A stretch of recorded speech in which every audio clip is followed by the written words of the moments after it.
YouTube is not going live. I am here though. I am here. Hi everybody. Okay, YouTube, hi. Welcome in. I am Ellie. I talk about sustainable fashion, I talk about environmentalism and social justice. And I'm so excited to be here. I do sustainable fashion streams that are centered on news on Tuesdays, 6 p.m. Central Time. Sneak peek about what we'll talk about. I'll be talking about a beautiful magazine, on fast fashion.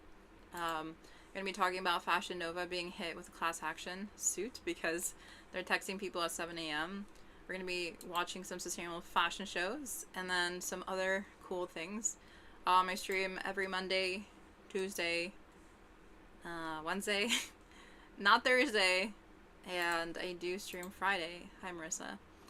I don't stream Saturdays and Sundays just to have some time to decompress, to relax.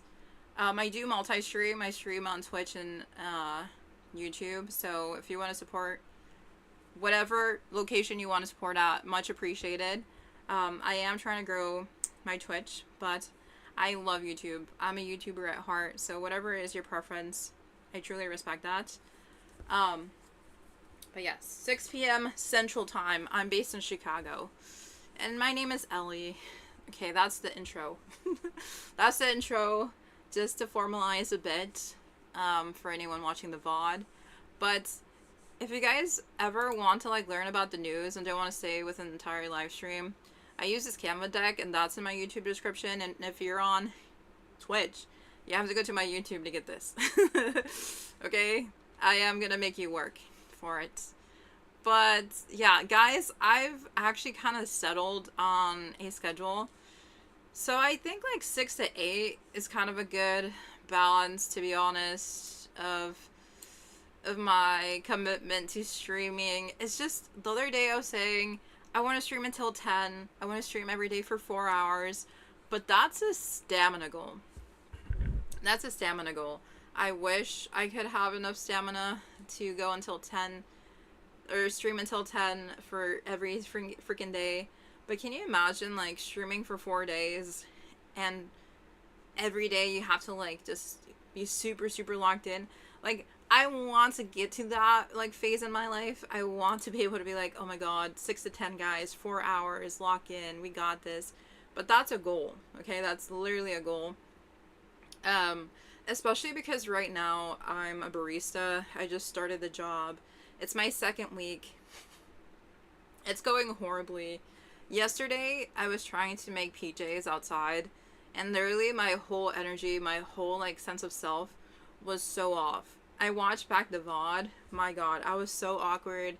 I was so out of it. I just didn't really feel like myself either ways.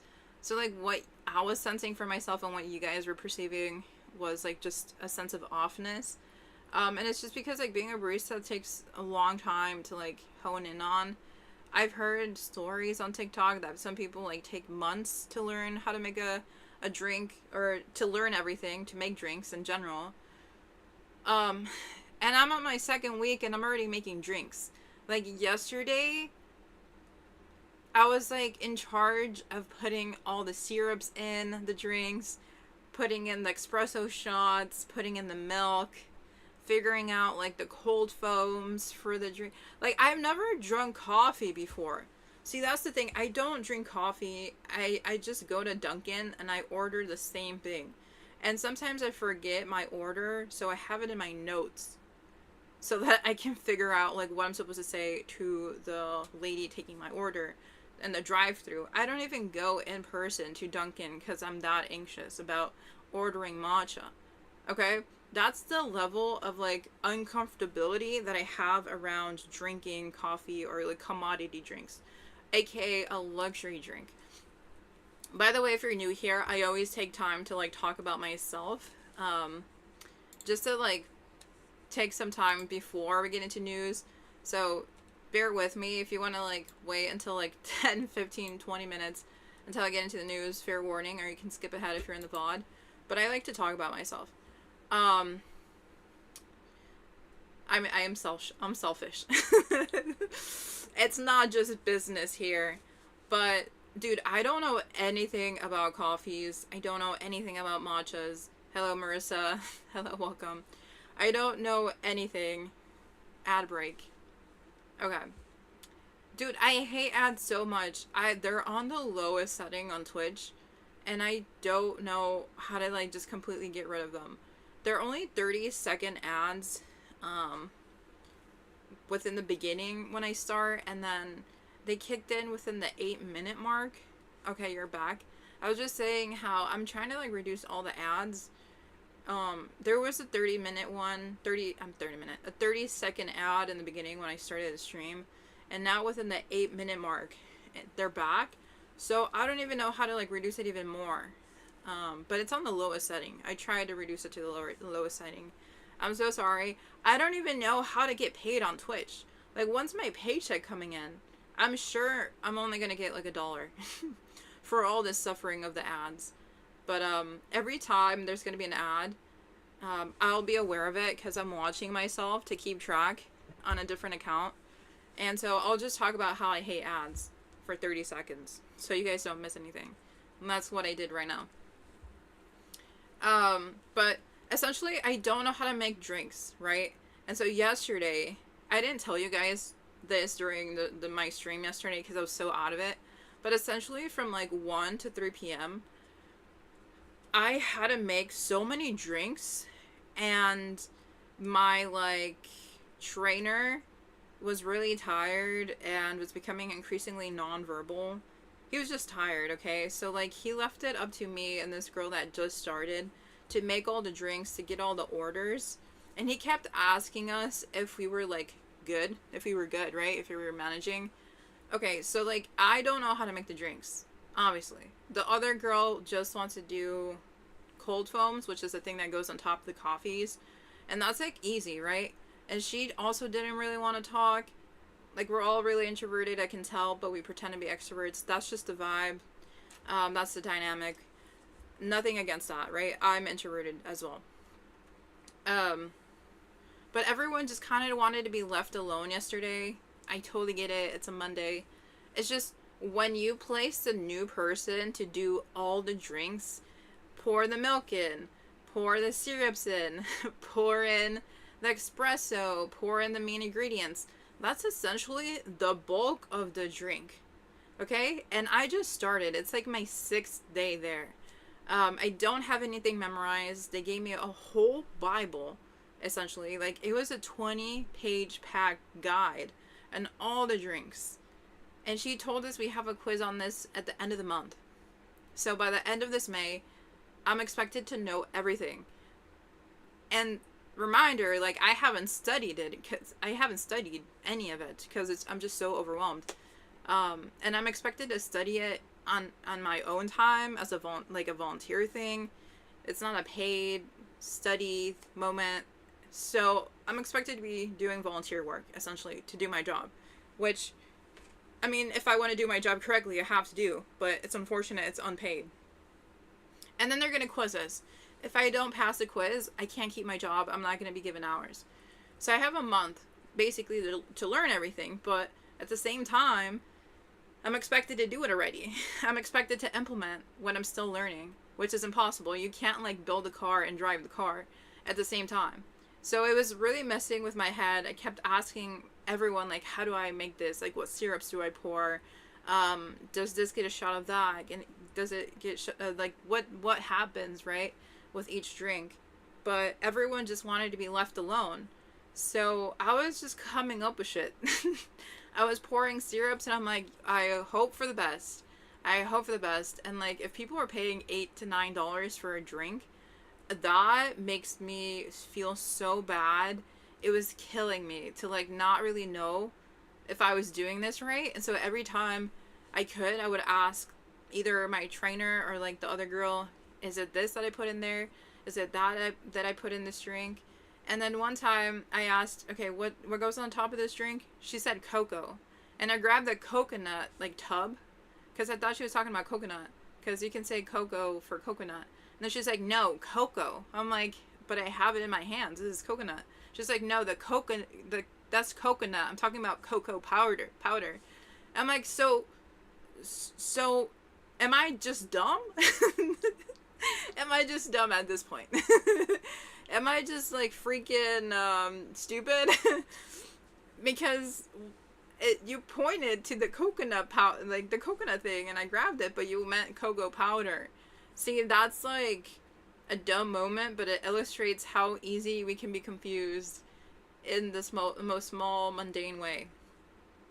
And she just kind of looked at me, and I was like, well, what was like you looked at the coconut thing, right? But I didn't want to tell her, like, girl, like, be specific. It's a coconut, like, powder tin, the gray one. Like, be specific, because everything is just so confusing. I've only been here for a couple of days, and she's been a barista for like 5 years in a Starbucks or whatever. So, like, everyone has an advantage, and I'm severely, like, the new one on the block, right? So I'm just, like, mumbling around, and I get a sense that people want me to be competent, and I keep saying I'm so sorry that I keep asking questions, because I get a sense that they're getting impatient with me, but it's not my fault that they're young, that they're in their 20s, and they just want to be left alone. That's not my fault, okay? And I know the owner/manager needs to go and train me in person to, like, be efficient at my job, but she went on vacation. So I don't know why that happened, but I mean, it makes sense for a manager to, like, train you, right? But she's not there. So it's been a lot, and I still have to learn how to make everything. And I was actually, like, super irritated too in the morning yesterday, because they made me take a 2-hour certification thing to properly handle food. Inherently, it's a good thing, because I'm gonna know how to, like, serve food safely within Illinois. I'm certified for the next 2 years. It's just, I had to pay $10 for it, and I had to spend, like, 2 hours taking the freaking most boring course ever, and I had to pass at the end of the course with at least 85%. I passed with a 95%, right? But, like, from 9 to, like, 11, I did this, and then I was scheduled to go to work from 1 to 5. So, like, my entire day was just, like, this intensity of, like, trying to figure out, like, everything all at once. So when I jumped on the stream yesterday, my brain was just cooked, and I could not even talk. I couldn't even talk. But we're progressing slowly. It's good. It's a good experience. It's a good thing to go through, to understand myself a bit more, and, like, just hone in on my craft. I think content creation will always be the, like, the most stable thing in my life. And, like, jobs will come and go, but this is essentially, like, what I want to do. I want to make videos. I want to make streams. I want to, like, just be a creative online. Like, that's all I just want to do. And I think being a barista is just a stepping stone in me having money in my bank account. Like, that's all it is. So, like, when coworkers just want to be, like, unhelpful, or when people are just, like, being weird, I'm just remembering that it's, like, an NPC segment in my life. It's not the whole picture, and they're just trying to get through their day. I'm just trying to get through my day. And if the owner/manager goes on vacation when she hires people, that's essentially just, like, that's just unfortunate. It's unfortunate for everyone. And it shows how there's some cracks in the system, but I'm trying my best. Everyone's trying the best, but yeah, responsibility needs to be delegated a bit more, I guess. But it's just, like, I'm an NPC in my like, job. It's not my real job. I don't, you know, it's so interesting. I don't see my, like, quote unquote real jobs that pay money as my real job. They're just kind of like the NPC job I kind of have to stop at so that I can do my real job, which is, like, streaming and YouTube. It's just, like, the money that matters, not, like, the actual role itself. That's why I was so comfortable, like, leaving NASCAR. I was so comfortable leaving all these big roles. Like, I don't really see jobs as a role in my life. I don't see it as an ego marker. I heard someone call it a corporate side hustle. Yeah. It's just, yeah, it's like a side hustle. It just brings in the money. It doesn't define me. It doesn't identify me in any way in society. But that's for me. Like, I just have to stand behind a counter and pour ice in cups. I have to pour the milk in the cup. I have to put this vanillas in there. I have to pull a good espresso. The espresso machine kept not working yesterday. Like, it was pulling really bad espresso shots. I'm competent. You know, I like put the powder in the thing, I press it, put it in the machine. It's pulling random ass shit, so I have to figure out why it's not like doing a good pull for the espresso.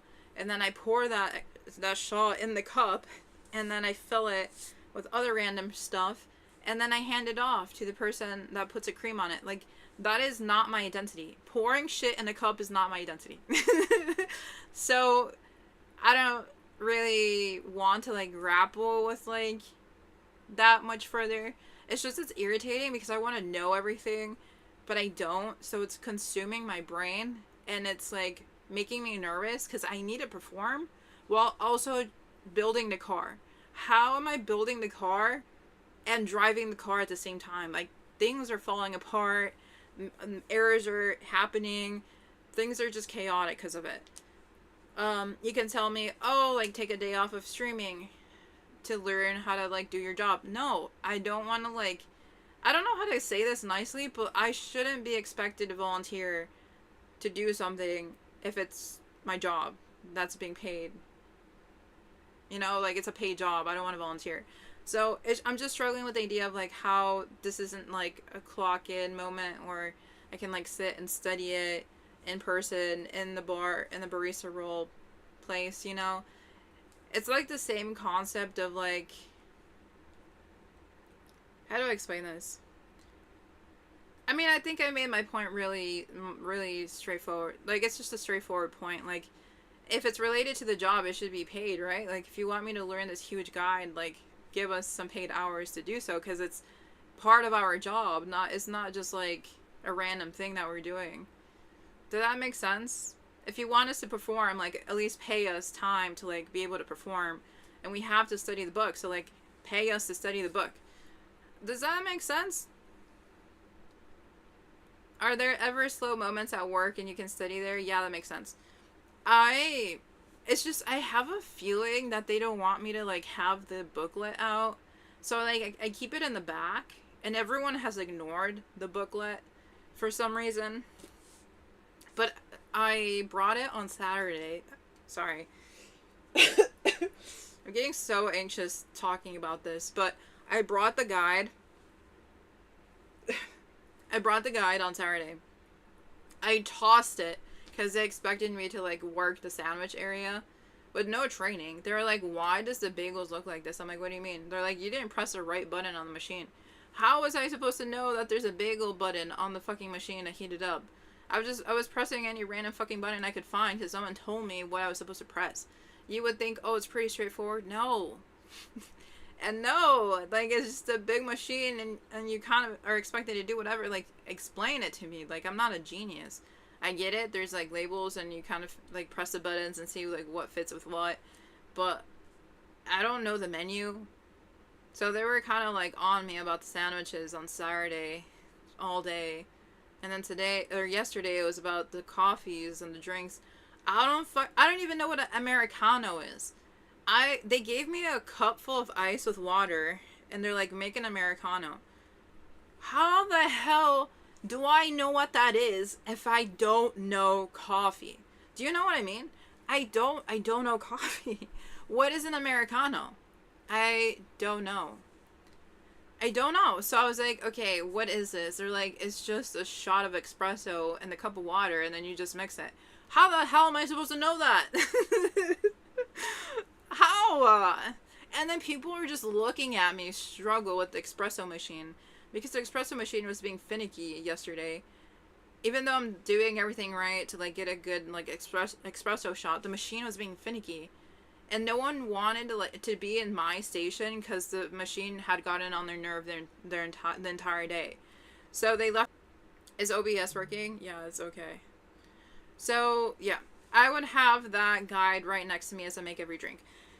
That's what I thought about doing yesterday, but I low-key lost my guide on Saturday, so I found it yesterday. Thank God. But then I totally spaced out in grabbing it because I was so overwhelmed. Like, my anxiety, my panic just took over. So literally, I know this sounds really bad to say, but instead of grabbing the thing that would help me, that has literally all the ingredients, all the things to, like, help me, it's all laid out, right? I left it behind. And I just didn't feel like I could get help. I don't know how or why I felt like this. It's just, I felt like a need to, like, already know it without studying it.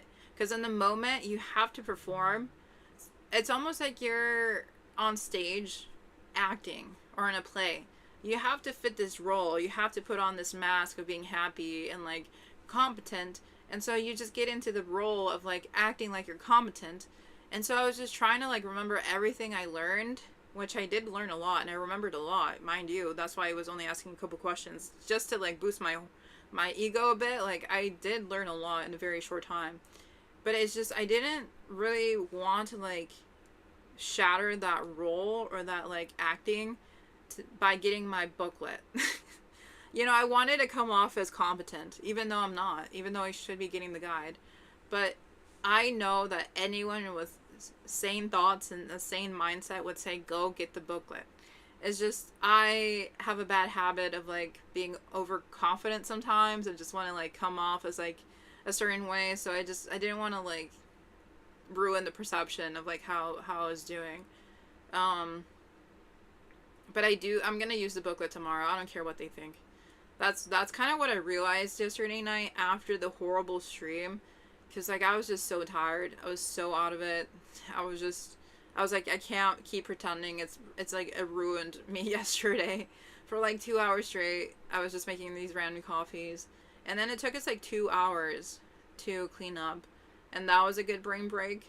And tomorrow's going to be the same rhythm. Like, for 2 hours, I'll be making the drinks. And then for 2 hours, I'll be cleaning. So I really only have to perform for 2 hours. And that booklet, I'm just going to flip through it. I think I'm going to have an AirPod in just to listen to music so I can calm down. And I'm going to take it day by day. But my main focus is to reinvest all the money into streaming. I've talked about this. I'm going to buy a cell phone plan for my new phone. I'm going to do IRL streams tomorrow in the morning from, like, 8 in the morning until 12 p.m. before I go to work. For a solid 4 hours, I'll be working on Depop, taking a lot of photos, listing stuff. For my Whatnot shows, I think I'm gonna go live on Friday or Thursday. I'm not quite sure. I think I said Thursday on my schedule. I don't recall. It's just on Thursdays, I really cannot talk for the life of me. Like, that's just my off day. That's why I don't stream on Thursdays. Let me see what time I said I would do the Whatnot show. Because I want to do one every week. Okay, I said 6 to 7:30 for Thursday, my Whatnot show. But that's kind of, like, contingent on my energy levels. So I'm going to still, like, try to figure that out. See if I actually want to do the Whatnot show on Thursday. It's okay. Tomorrow's a new day. Use your booklet and be confident they gave it to you for a reason. Thank you. Yeah. I will use it for sure. I appreciate the words of affirmation because I do need to remember what's in those drinks. I did mess up a drink and they complained and I was like, damn. Damn it. But it happens. It happens. You can't prevent it. And then there's also been TikToks that I've been seeing online. I think with all the things that I've been searching up about coffee, I'm getting, like, coffee recommendations on TikTok. People, like, legit study for this shit. Let me pull it up. Hey, give me a second. Like, people study how to be a barista, like, 24/7 when they're first starting out. Let me pull it up. Where is it? Literally, okay, it's muted. I'm gonna mute this because it's just music. You don't have to hear it. But it says, us at a mature age of 26, getting a job at 7 Brew, and suddenly I'm studying for the CRCT. Like, People literally have to study to be a barista. Isn't that kind of crazy? Why isn't this paid? Tell me why this is not paid work. I don't understand why this is not like something bosses actually invest in us to do in the workspace, right? Like it confuddles me. It's just coffee, lol. It's not life or death. It will be fine. No, but the people take it so seriously. At the coffee spot, I don't want to like tell you guys where I work because I don't want to like ruin any reputation. But this is just general thoughts. This is just general ideas. Nothing connected to where I work, right? It's just fair warning. It's just I don't understand why people get so serious about it. I understand. It's probably what you say, Marissa, because they be staring at me, and a lot of people are smirking when I don't know how to do the drink. Like dead ass, there's 5 people watching me struggle every time I make a drink. Like people just stare. I'm not in a museum. I'm not an animal in a museum. And I have said that to everyone that has asked me how's the new job. I'm not an animal. And they just be staring because they really want their coffee. And then when we take too long to make the coffee, they're like, "Is my drink ready?" Bro, you've given us like 2 minutes. Like chill the freak out. You've given us 2 minutes. It's really interesting how there's this coffee culture in the United States. I think it's maybe a reflection of the hustle culture. It's just your hustle culture is not my hustle culture. Like I don't associate myself with the American ideals or the American values. I'm American, I get that. I believe in liberty and freedom for all. Okay. I can be a bit nationalist, but like the culture itself, like the American culture, I don't associate with. Like I don't care about coffee. I'm sorry. I don't care about matcha. I don't care about hustle. I don't care about serving you fast. I don't care about the perfect like drink. That's a commodity. You don't need to go to a coffee shop. When you reach a stage in your life where you're going to go get a coffee in a coffee shop and they have a third space there where you can just chill out for hours, you've reached a level of privilege that I will never really understand because I don't think I'm ever going to get to that phase in my life where I can just go to a cafe at like 1 p.m. and complain about your drink not coming out fast enough, being a snob about how it doesn't taste right. I get it if it's like there's something really off on it, but like if it's just like, oh, it didn't have enough creamer, you're privileged. You're incredibly privileged and you have too much free time. And then you just sit there for hours. That is a level of privilege I wish to have one day, but I will never have because I'm working class and a frontline Latina. And most times people hate me for it. For what reason? I don't know. Maybe it's systemic oppression, social injustices, a symptom of our capitalist society that dogs on certain classes and races. But there's a reason why I have to work this job. There's a reason why there's like service workers or there's a reason why there's like low paid jobs, and there's a reason why there's people waiting in line complaining about their coffee, right? It's all just a symptom of a broader moment, a broader society. Like I don't want to be too woke about this, but there's a reason why the white person is complaining to the Latino who's making the drink. Okay? Alright. I don't want to get too philosophical, but every time someone is just staring me down or complaining, I'm like, bro, there is better things for you to focus your energy on. I'm trying to survive and you're just bored. But they want their coffee, and I've gone to coffee shops. I've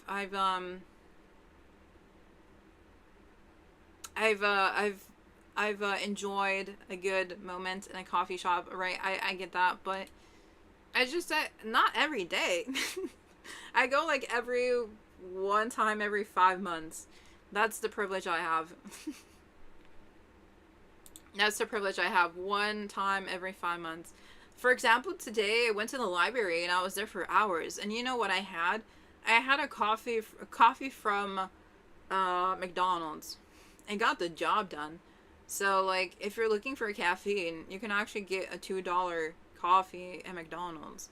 In Montana, they used to bully me. Like all my peers, all my union activist peers were always dogging on me for having McDonald's coffee.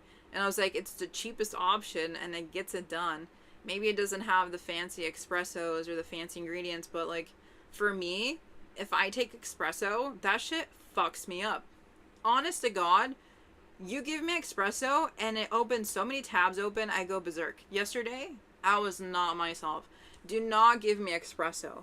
I am a McDonald's coffee girl. Okay? That's it. That's it. If you want to get your espresso shot, you most likely can do that at home. It's a luxury to have other people do stuff for you in a cafe or coffee shop, you know? I was telling my mom about my job, and she's like, yeah, like, people can just do that at home. People are just, like, wasting time. And I'm like, yeah, I get that. I feel that way, too. They're just, I feel like they're wasting time. I don't know how to say it nicely, but people like to have their little treats and their snacks and their commodities, and it's just like the American culture to go get your coffee and to like sit around and dilly-dally. I like dirt spaces for like a useful thing. I know like just chilling is useful, but like at 11 in the morning and you're just staring at the baristas for entertainment, yeah, like go get a hobby, you know? Marissa says, one thing I learned when I was a barista is to ask people about themselves. People don't care how long you take when you let them yap. Sometimes you even meet cool yappers. I'm the level of frugal where I make a coffee or tea at home and bring it to work in a washed out spaghetti sauce jar. Lol. I mean, yeah, there's cool people. It's just, I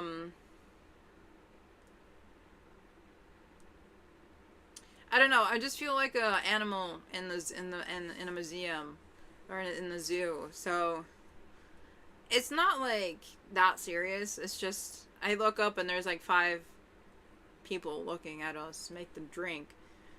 I just don't want to be that tall. I'm just so tall. I just want to hide behind the machines. But also, why are we not getting paid to learn how to do this? You know, that's just like my biggest gripe, my biggest thing with all of this, but I'm just kind of complaining at this point. But that's what was happening yesterday. My head was just all over the place. And today I just had a really peaceful day at the library. I was watching a stream. So one of my favorite streamers, her name is Mai Higa, and she runs the Alveus Sanctuary. I've talked about her. Blah, blah, blah, blah. I've talked about her before. She's amazing. She's a girl boss. She's done a lot for the earth, for animals in general, through her sanctuary work. She's heavily focused on conservation efforts. And so today she was going to fly out, or has flown out, to New York. I believe she's landed already. But she was really in need of a blazer and or pant, or blazer and or skirt. Oh my god, my brain blinked. So she was looking for either a blazer, a combo of a blazer and pant situation, or a blazer with a skirt. So essentially like an outfit. She was looking for an outfit. And so it seems like needs an executive assistant, which, I mean, I think she should hire someone to help her because she's just growing so massively. But in the details of her life are kind of like getting lost in the race of like trying to like do everything that's happening in her life. She's so busy. I can show you like what she was talking about today because that will help with context. Okay, let's see. Let me pull it up. But I was watching her this morning. She was talking about like what she's gonna bring to New York. She's having a meeting with the UN, the United Nations, which is super freaking exciting. So she was showing chat like the things that she already has and then essentially what she needs after the fact, right? She just didn't know like how to approach the situation. Like she didn't know if she should order it from a store and then have it delivered to her hotel or to recruit a friend. And then she ended up deciding on Strays, who is based in New York. But this is what I was watching and I guess enjoying. I was not enjoying her suffering. I was just watching this. I have a white button up. I have a brown button up. I have a button up that's pink with butterflies on it. I have a white ribbed white turtleneck tank top. I have this. Actually, no, this. Okay, let's make this easier. I have a black pencil skirt that goes to my knees, and I have this. This is a bodysuit. So I just wear this. He just gets me a blazer and pants. Right? And then if I want to be crazy, I have a silk scarf. Okay. So essentially that's what I was watching this morning. And then she ended up recruiting strays. And then I watched his stream for the rest of the morning while I was in the library. It was so entertaining watching him. It was his first IRL stream. I don't really watch him often. He's live during the mornings. He does a lot of gaming stuff, but he's really funny. He's funny, but I don't really watch him routinely. But today he had to do an IRL stream to go to Aritzia and or Zara or whatever place he could find a good blazer and pant combo or outfit. So he went out, he challenged himself to do that live stream in New York. And let me show you a clip of him like actually getting it, because it was a struggle bus for him. He has social anxiety. He doesn't really do IRL streams. But he got it done. He is a Maya hero. He stepped up to the fashion plate. There's just so many clips everywhere. Okay, where is it? Alright. Pulling it up. Zero. Awesome. The etiquette and black and a Awesome. zero. Thank you. Do you know anything that goes well with it, or? Yeah, I mean, what kind of interview is this for? Like This is for the United Nations. so very polished. Yes. How tall is she? Like, How tall? That's a great question. How tall is she? like compared to you, really. 5'2" ish. 5'2". Yeah. So I would say, I mean, we're known for like the matching trousers. If you want to like maybe get her something that she could wear right away. Yeah, absolutely. Okay. He had no idea what he was doing. He doesn't know fashion whatsoever. He was entirely winging it. He just asked the worker there to help him. And she like immediately pointed him to the most beautiful like blazer and pant combo. And he like bought it. He doesn't show it. He'll pan over in a bit, but like he just immediately bought the first thing that the person showed him, the worker showed him, and it worked out so well. Because they do like to have a heel option. Yeah. But if she's a zero as well, this would be the matching set. Okay. And this is our most popular pant. This kind of is everywhere on TikTok, Instagram. Oh, awesome. Like literally, Okay. you name it. Like Honestly, you wear, like, sneakers yeah. and stuff. That's perfect. Yeah, You know, we can just bring this up actually. Yeah. do it. Easy. Thank you so much. Perfect. He like quite literally didn't let her talk.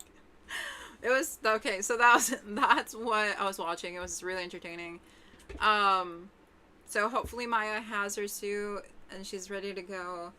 I would watch the TED Talk that just came out of her speaking about Alvea Sanctuary, but if I play the TED Talk here on YouTube, I'm gonna have that be an issue. It's gonna be an issue, not because I want it to be, but like YouTube takes down all the TED Talks.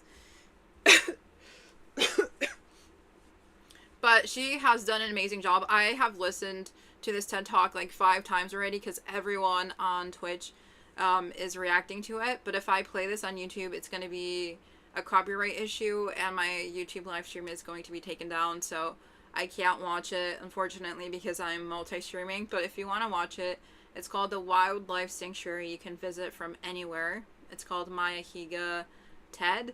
And it already has 121,000 views. Crazy. So yeah, she's doing amazing, so freaking amazing. But if I play this, I'm gonna get taken down on YouTube. But that was my morning. And then I worked on a YouTube video script. So news about my YouTube. I have been struggling with YouTube for quite a while now. I don't know what to do with YouTube. I admit it. I don't know how to like make videos that are like I guess, honed in to like what I want to accomplish. And I was thinking about it today, and I'm like, I think where I have my most, how do I, okay, my strengths is analyzing stuff and processing it so that it can be digestible for others. So my YouTube channel is going to be educational based. There's going to be a lot more video essays. I'm going to try to like tap into like how everyone else is making video essays. I don't love video essays, but they're easy to make for me. They're something that I'm used to, but sometimes I'm like, oh my god, vlogs can be easier, but I just don't want to make random vlogs. Like, they're not educational. They're not, I don't feel like they're needed. Even if I would love to just make vlogs, they're not needed. I don't feel like it's achieving anything at the end of the day. And, oh my god, I cannot talk. Guys, I'm sorry. I'm nervous about this topic because I love YouTube so much. Okay, let me take a second. I've decided for YouTube to do video essays that are informational, and they're like sit-down videos that talk about sustainable fashion. It will give a lot of like different information. So like, I want to talk about leftism, I want to talk about capitalism, I want to talk about colonialism, I want to talk about all the real like dark issues in the industry very explicitly, very honestly. And I don't think a lot of people are talking about fashion or sustainable fashion in general through such a like quote unquote radical lens. So I think there's a lot for me to do and a lot for me to grow from doing this, even though like editing myself is really difficult. I think at the end of the day, the work that I'm doing is going to be really impactful and powerful, and they perform really well. It's just, I need to stop being afraid of like addressing myself. Quite literally, I have to like grow confident in editing, grow confident in presenting my work, and I know it's gonna let me grow. It's just, oh my god, staring at myself is so difficult. Like editing myself is really hard.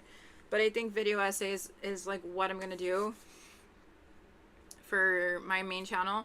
And then for vlogs, I'll still vlog here and there, but they'll be on my personal channel. It's called Ellie Rose HQ for my personal channel. So that's what I'm going to be doing for YouTube. I've decided, it's a very like difficult thing for me to like talk about and decide on because it means a lot to me. But yes, that is the plan for my YouTube channel. I've been grappling with it for such a long time. But I'm excited to keep growing and learning and improving. And should we get into the news? I've been yapping for quite a while. For quite a while I've been yapping. But yeah, sounds exciting. Yeah, it's just I keep changing my mind. I just keep changing my mind back and forth, back and forth. But it's just when I struggle with something, it just, everything gets more confusing and more difficult to approach. So it's definitely something I have to grow in. I know I have struggles with body dysmorphia, but I just think I can push through and do informative videos, and the vlogs can go on my personal channel. I'll try to push through what makes it difficult for me, because at the end of the day, like, I want to do really beneficial stuff that are really informative and like wakes people up to new ideas, new perspectives, new solutions. So that's what drives me. And today I was working on a video of the ethics of fashion and late stage capitalism. So it sounds all really nerdy, but I just have to believe in it.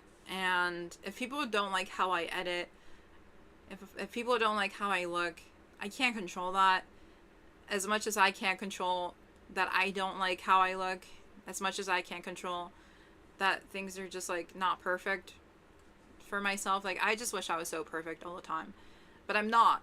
So I just have to like accept that and like continue to do the stuff that I love.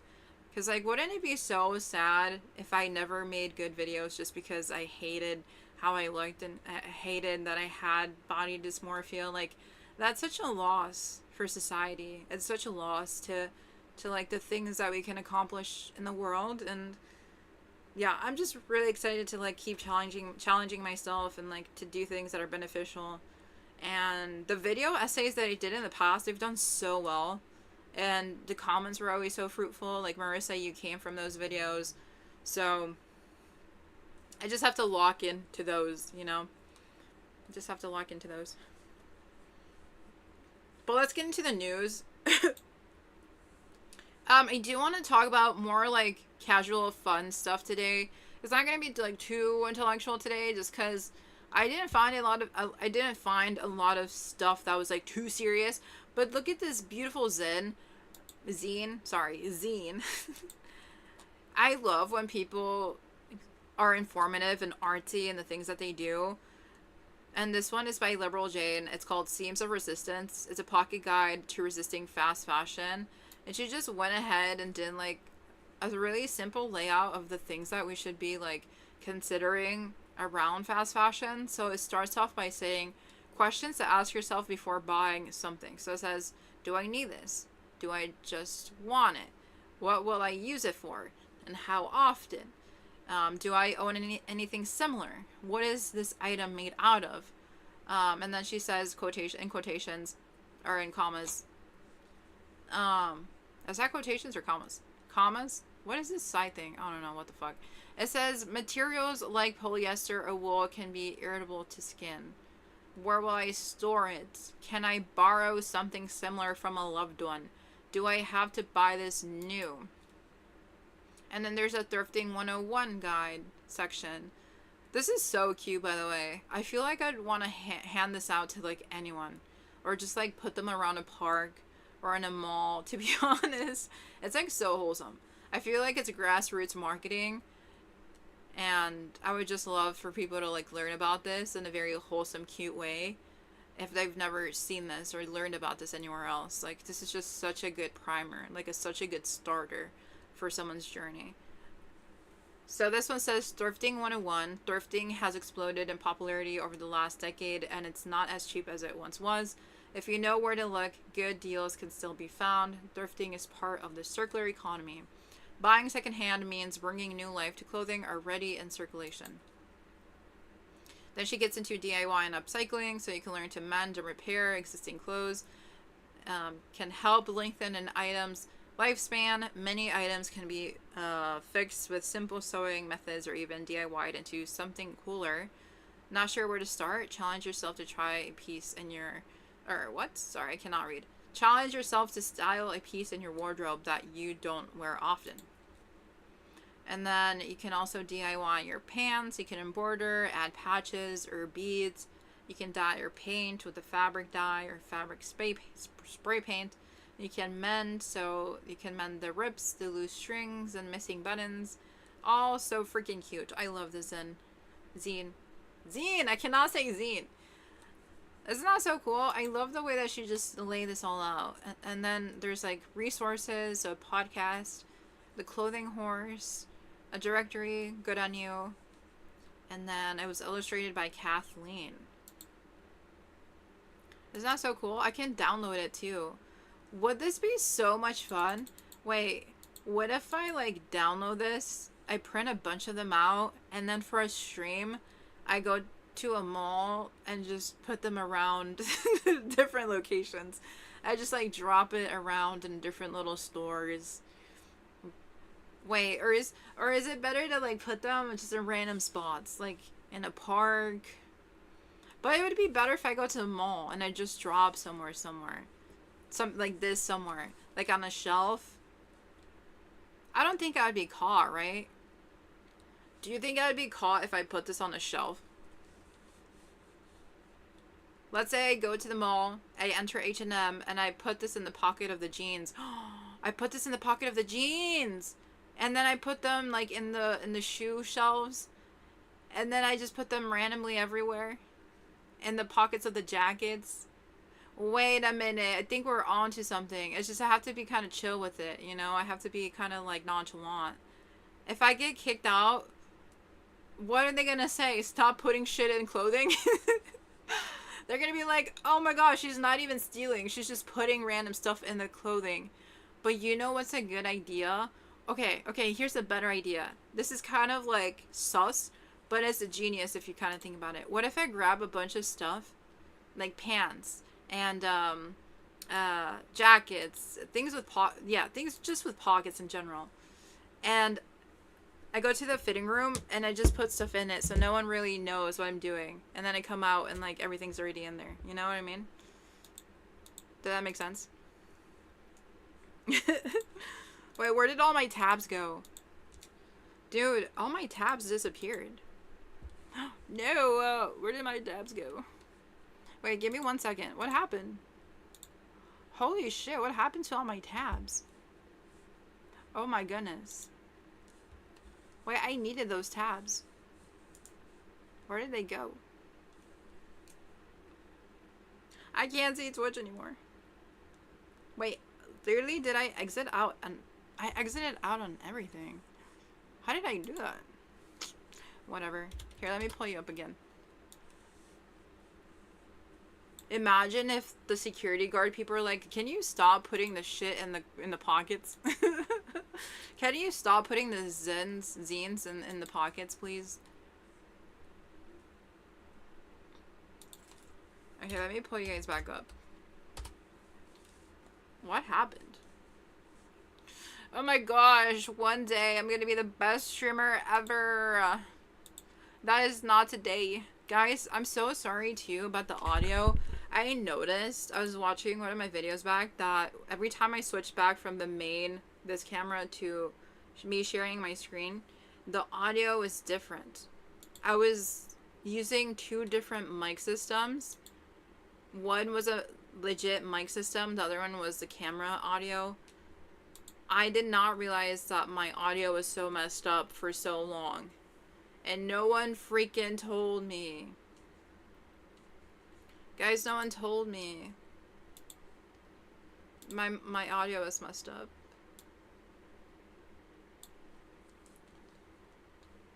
Very cool and accessible to watch or to consume, yeah. But that's a stream idea. Dude, I want to just stream IRLs all the time. Like, I think that would be so freaking fun. Instead of me sitting behind a desk, I can just like be putting this into the pants. And one day, one Friday, we're gonna do this. You're gonna see me in the mall in the evening, just trying stuff on and putting this in the pockets. That's gonna legit be a movie. It's gonna be cinema. It's gonna be so much freaking fun. I love it. I love the concept. We're gonna save this. We're gonna pocket it. Where did Carrie go? She's gonna lose her streak. Uh-oh. Uh-oh. Something's going on with Carrie today. It's fine. Wait, she should know that I'm streaming today. Something's happening. Alright. So, oh, I saw that Fashion Nova is getting sued because they've been texting people at 7 in the morning. I had no clue that there was laws against brands to not text you at a certain time. But this was written by Fashion and Law Journal. So let me reduce myself down a bit because I am huge right now. I'm even covering the freaking article. So it says a California shopper got 8 Fashion Nova promo texts between 7:24 a.m. and 7:32 a.m. And she wants every American who got an early morning Fashion Nova text in the last 4 years to join her class action. I think that's the ultimate Karen, to be honest. So Charlene Chavez of Alameda, California, filed the proposed nationwide class action on April 24th, 2026 in the U.S. District Court for the Northern District of California, alleging Fashion Nova violated the Telephone Consumer Protection Act, which is a TCPA, by sending promotional messages before the federally permitted 8 a.m. start, which I had no clue about. I didn't know that brands couldn't text you before 8 a.m. The case is Chavez versus Fashion Nova, Inc. According to the complaint, each of the 8 texts arrived in a 36 36-minute window during the summer of 2025 and linked back to fashionnova.com. Ooh, she took notes. Chavez wants to represent every customer in the country who received more than one Fashion Nova promotional text in any 12-month period over the last 4 years, with at least one text arriving before 8 a.m. local time. The TCPA, enforced the Federal Communications Commission, allows statutory damages of up to $500 per message or $1,500 per message if a court finds the conduct willful. With 8 texts to one plaintiff in a class theory that could run into the millions, the math gets uncomfortable for Fashion Nova fast. Oh my goodness, that is not good news for Fashion Nova. I love this. Charlene knew something that a lot of us don't know, and what Fashion Nova thought they could get away with. And she just unlocked a major freaking loophole that they've been working out of. $500 or like $1,500 for damages. She's gonna have major bank at the end of this if she wins. The rule in plain Spanish or English. I wish it was in Spanish. So the TCPA was passed in 1991. So the FCC implemented it through a regulation that prohibits telephone solicitations to residential subscribers before 8 a.m. or after 9 p.m. local time. These windows are known in the industry as quiet hours. So text messages count as telephone solicitations under the FCC's interpretation. The rule applies based on the time zone where the recipient is located, which is itself a litigation problem because cell phone area codes do not always match where someone actually is on a given morning. Oh my goodness, this is hella freaking nerdy. Dude, who is in her life that told her about this? Because they about to win this. This is not Fashion Nova's first quiet hours suit. So, as Trojan Amon's Lexology coverage tracked through 2025, what the hell did I just read? So there was something else happening. The company was hit with a similar TCPA action in Indiana over Memorial Day promotional text. Fashion Nova obtained a stay in that case. I don't even know what this means. Fashion Nova obtained a stay in that case, while 7th Circuit Court of Appeals decided whether SMS messages even qualify as quote-unquote calls under the TCPA's do not call provisions. Okay, so are messages calls or not? That's like the huge thing that we're grappling with. But isn't it like solicitation at the end of the day? I think that's like what's gonna make the difference. Is solicitation still a message? Maybe. I think it is. I think messages are more disturbing than calls. I'm like, I don't want to see 500 messages. At least I can ignore a call, no? Why every fashion brand running SMS marketing should care. So quiet hours. So quiet hours have class actions are one of the... I cannot read. Sorry, guys. The screen is so far away. I'm making excuses. I can't actually see. Quiet hours class actions are now one of the fastest growing categories of a consumer litigation in the country. Okay, what is this saying? I need this a little bit more dumbed down. So they're saying that these class actions on quiet hours and marketing is now becoming a fast growing thing because it's happening everywhere, right?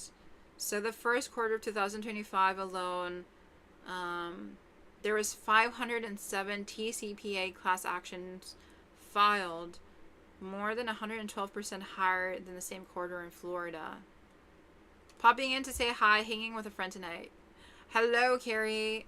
That's amazing that you're hanging out with a friend. We're actually being really nerdy and reading this lawsuit. So it's a good day to like not be here. I'm trying to figure this out, but that's so nice that you popped in. Have fun with your friend. What the heck? If you ever get a text from a fast fashion brand, you can hit them with a class action suit. It's called, what's it called again, guys? The TCPA. Get them a TCPA class action. Because if it's before 8 a.m., you can receive $500 to $1,500 per message. Get your bag, girl. Get your bag. Anyways, the Supreme Court angle, the complaint does not flag. So here's why this case gets more interesting and the four corners of the filing suggest.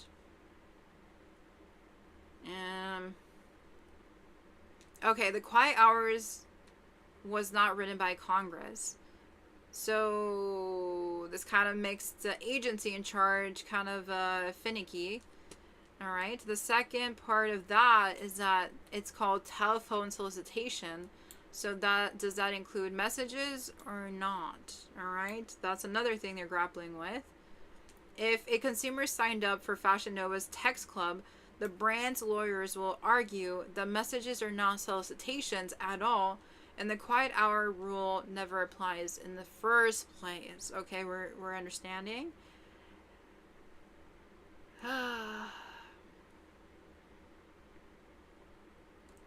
Interesting. Oh my god, no! Most quiet hour class actions do not go to verdict. Why don't they go to verdict? They settle. The entire way was structured for fast settlements rather than litigation on the merits, and the volume of suits put pressure on defendants to pay rather than fight. What does this even mean? So the brand ends up paying the people that's suing? Brands with deep pockets and good outside counsel can now plausibly fight these cases by attacking the quiet hours rule itself, citing the consent exclusion in the statute, and waiting for FCC guidance that may make the entire theory go away. What the hell am I reading? Okay, so what I'm seeing is that they got good lawyers. Oh, I see, guys. I understand now. Fashion Nova is like, okay, we've gone to court about this before, we've settled, but guys, we actually have really good lawyers now. And if the consumer has given us consent to get messages, then we don't owe them nothing. We don't owe them nothing.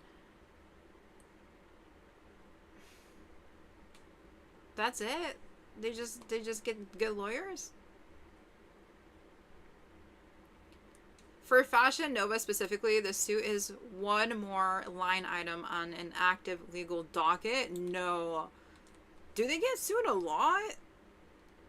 The retailer is also defending the, what is that? The $5, no, 5 point, what the hell is that? Defending the 5.15 million ADA website accessibility settlement that the U.S. Department of Justice asked the court to reject February 2026, calling the deal a windfall for plaintiff attorneys with little value for blind consumers. What am I reading? What the hell is this?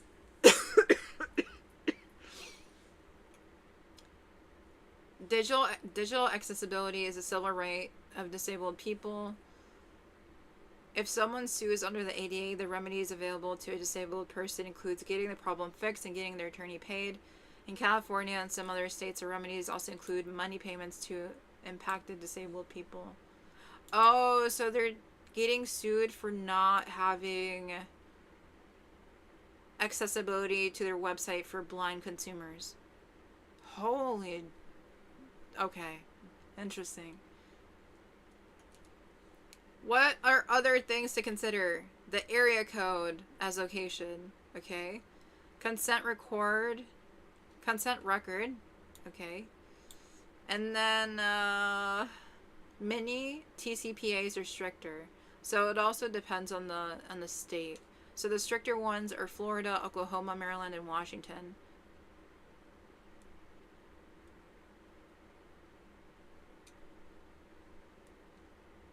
Or no, they have less. Oh my god, guys, I'm so confused. I'm not a lawyer. There's less telemarketing protections in Florida, Oklahoma, Maryland, and Washington. Oh my gosh. That's so interesting. I wonder what's going to happen to this one. I think there's an ad. Yeah, there's an ad. Oh my gosh. If you're on YouTube, I'm so sorry. That was quite difficult to process. But all I see is that Fashion Nova is getting sued by a beautiful woman that wants her bag. But there's just so many loopholes. And hopefully she gets her money. But if you're on Twitch, you are currently stuck in an ad. If you're not in an ad and you're in an ad blocker situation, good on you. Good on you. I think I'm back. Okay. This is so interesting. I've never heard of this. I was reading it and I just didn't know what I was reading. But it's just good to know that there's laws against telephone marketing at certain times. And some states are stricter. Some are just more flexible with the rules. There's also that question of like consent. If you do sign up for messages, you kind of gave your consent. So is it really a solicitation? There's also just much more details about like what the regulations are and like who the agency is. There's the question of zip codes, the question of messaging. There's also the question of like how far are brands willing to like defend this, or they're just gonna settle, which most of them do. But if Fashion Nova really wants to like step up their lawyer game, I feel like they're less likely to settle. So I feel like in that sense they're more confident they're gonna win, but most do settle. But very interesting to know just in general. I think as this progresses, I'll find more information about how this actually looks like. But dude, if I get a text before 8 a.m. by Fashion Nova, maybe I should get on this hype train. Maybe I should cash out on this. Easy money, no? If we win. I want some easy money. Okay, let's all just go to Fashion Nova right now and wait, okay, that brings up a good question. So like if I'm not signed up for anything on Fashion Nova, how do they get my phone number? So there's sort of an implication of consent if they somehow have my information. So maybe I shouldn't sign up for anything. But then how will I get their solicitation? So if I do try to give them my phone number, then I get the solicitation, but I gave my consent. Oh my goodness, this is really confusing. There is an element of consent, and I feel like that's why these brands are able to like settle or like quote unquote win a lot of times. I would like a call before 8 a.m. please. So I can get my money. Some way or somehow I'm gonna win. But let's move on to a different topic. I just kind of want to explore that in general. I have always said I'm not a lawyer. I'm not an expert. I just kind of like grappling with stuff, and this is just like good to look out for, just to think about, to chew on. But I will continue to look at what happens, because I feel like there's a lot we can learn from the lawyers. It's just, unfortunately, these cases are often hidden behind closed doors, and then the articles are barely catching up to like the inside logistics of like what they've decided on. So I just really wish I could talk to not only like Fashion Nova's lawyers about what their angle is about this or how they're approaching this, but also with the person presenting the case, which is what's her name again? Charlene. I want to talk to Charlene to like really figure out like how she's angling herself, how she's approaching this. Because it all sounds very incredibly nuanced and complicated, and I'm sure she also has legal help and legal angles or strategies to approach Fashion Nova, but it only generally covered the basis of it. So we'll see how it progresses, essentially. Marissa says, I think the only way consent wouldn't be given is if you place an order and have to put your phone number with your address but didn't consent to promotional contact. Interesting. But isn't technically that consent? You've given them consensually your phone number, but like to have messages sent or like phone calls sent, that's an entirely different thing. So I guess like how do we define consent? But if you just needed to give the phone number to buy something, that's not technically consent, huh? But you gave them the phone number. That's for sure though. Very interesting. Did they just steal my phone number? Please call so I can get my 500 buckos. Please call me so I can get 500 buckos. Okay, so I do want to go into a different direction. So I want to talk about a bit more of fun events around sustainable fashion that they're happening everywhere. Like, I always think, oh my god, this is such a random topic to care about, but it's actually legit spread all over the world. Like, people are always coming up with fashion shows, different like community events, and I just like to highlight them. And this one was hosted by what group was it by? I forgot. It's somewhere over here. It was in Blenheim Palace, but who's the host? Who was the host? It was organized by Sherwell Collective, a not-for-profit organization based in Oxfordshire. Oxfordshire? Oxfordshire. I don't know how to say that, but it's run every year. So let's watch that. Let us watch that. Oh, do not. Okay. It's getting stuck on here. This was last year's. Tonight we're here for our second annual Sustainable Fashion Show at Blenheim Palace to celebrate ripples of change. That means the small steps we can all take to make a tidal wave together and move an industry forward into the future, which is sustainable. I'm really excited about the biodegradable materials we have, the innovations. We have lines that have used only household waste. His Majesty has a number of priorities for his reign, and the environment and the sustainability of our planet is clearly right up there. And events like this, driving innovation into fashion and sustainability, really plays very, very strongly with his agenda. And the Lieutenancy is delighted to support this event in its second year. I've come here to see, Oxford really promoting eco-friendly recycling material and really celebrating fashion in a most sustainable way. It's lovely to be back here and seeing a whole host of new designers as well as some familiar faces. I've got my own vintage. My aunt made the skirt, so in 1970 something. So I've made sure that everything, the jewellery, the earrings, is all second-hand or pre-loved tonight. And I think it's really interesting. We've been sort of sparking some conversations on air and talking about how much waste there is, how much water it takes to make one pair of jeans. It's all that kind of stuff that just makes you really think twice about what you're buying and what's in your wardrobe. So the students at our college have taken part in this fashion show. It's such a fantastic opportunity for them. They get to model, they get to design, and they get to style all the garments themselves and get an insight of what it's like to work in the fashion industry. I'm really delighted to be here. It's my first opportunity to support this event, and I think the idea of sustainable fashion is one that has a real home here in Oxfordshire, where we have so many fantastic creatives, but also so many people who care about the future of our planet.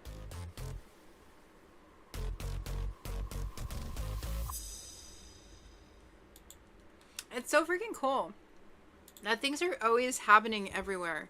Like, I'm never gonna stop having content. Like, there's always going to be something that I can cover, and that is so freaking exciting.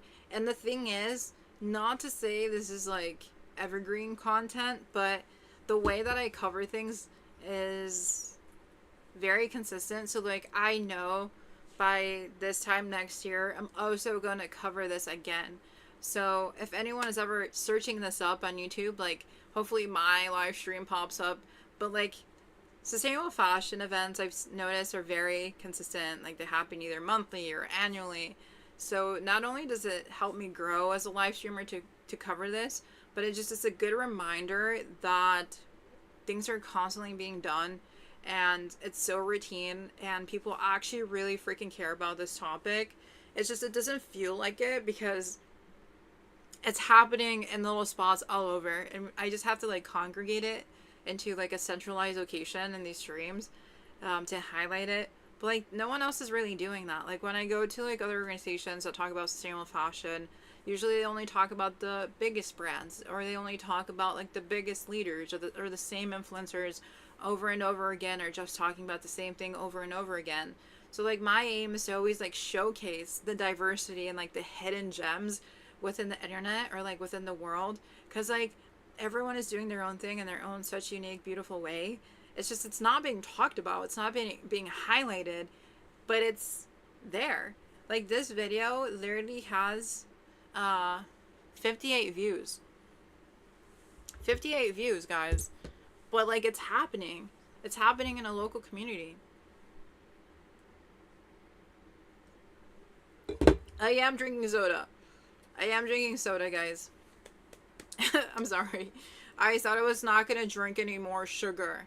I said I was not going to be drinking any more sugar. But I am. But yeah, this literally has 58 freaking viewers, you know? Such a little viewers. But sometimes when I look at these videos, it kind of puts my streams and like my efforts into context. Like, this is a media group that literally has 13 subscribers, has 58 views, and they're still pulling off amazing things. And I kill myself, or feel like I'm like killing myself. Sorry, I said that wrong. I feel like I'm killing myself to reach like 50 viewers or 60 viewers on a stream, when those are like crazy numbers compared to like other orgs and other people doing the same thing. So I feel like I'm doing really well, given that I just started doing this. And I don't want to play the comparison game. Obviously, I don't. But, like, yeah, it's just really hard to garner more attention to things online. But you can still have the capacity to do things anywhere and everywhere.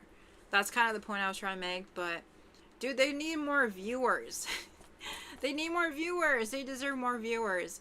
And I also wish that there's more people in the future that aim or hope to uplift these sort of things to larger audiences. So like the major sustainable fashion influencers, I wish that they take time to cover these things. I wish they take the time to go to these fashion shows. You know, like that's the freaking dream for me.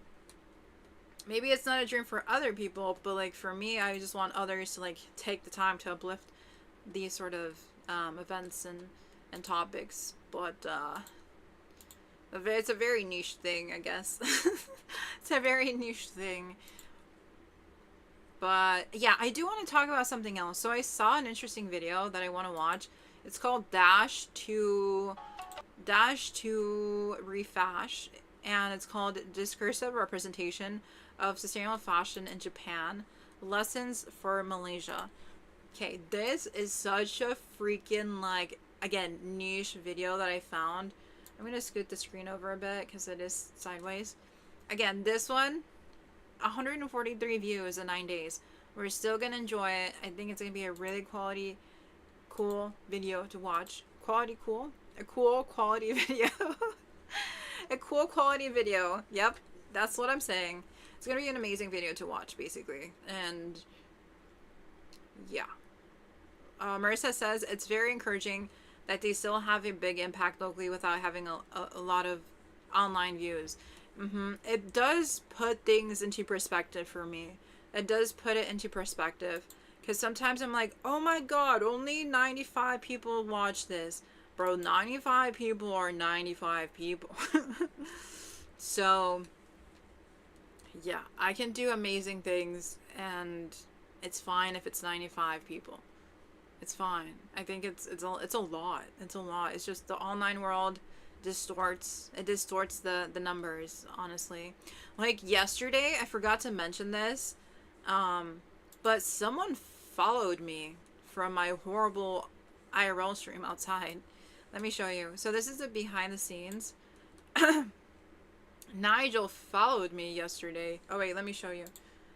Nigel followed me after my horrible stream. I was like, oh my god, someone actually believed in me after that horrible stream. Isn't that crazy? Someone actually like freaking decided to be like, yeah, she's worth a follow, even though I thought I sucked. But like, yeah, people are so cute and wholesome, and I think I am really hard on myself, but like this video I'm sure we're gonna love. But again, it only has 143 views, but it's still gonna be a good video. But in an age of fast fashion, we've lost our connection to these stories. In Japan, a quiet movement is reweaving the narrative, one vintage thread at a time.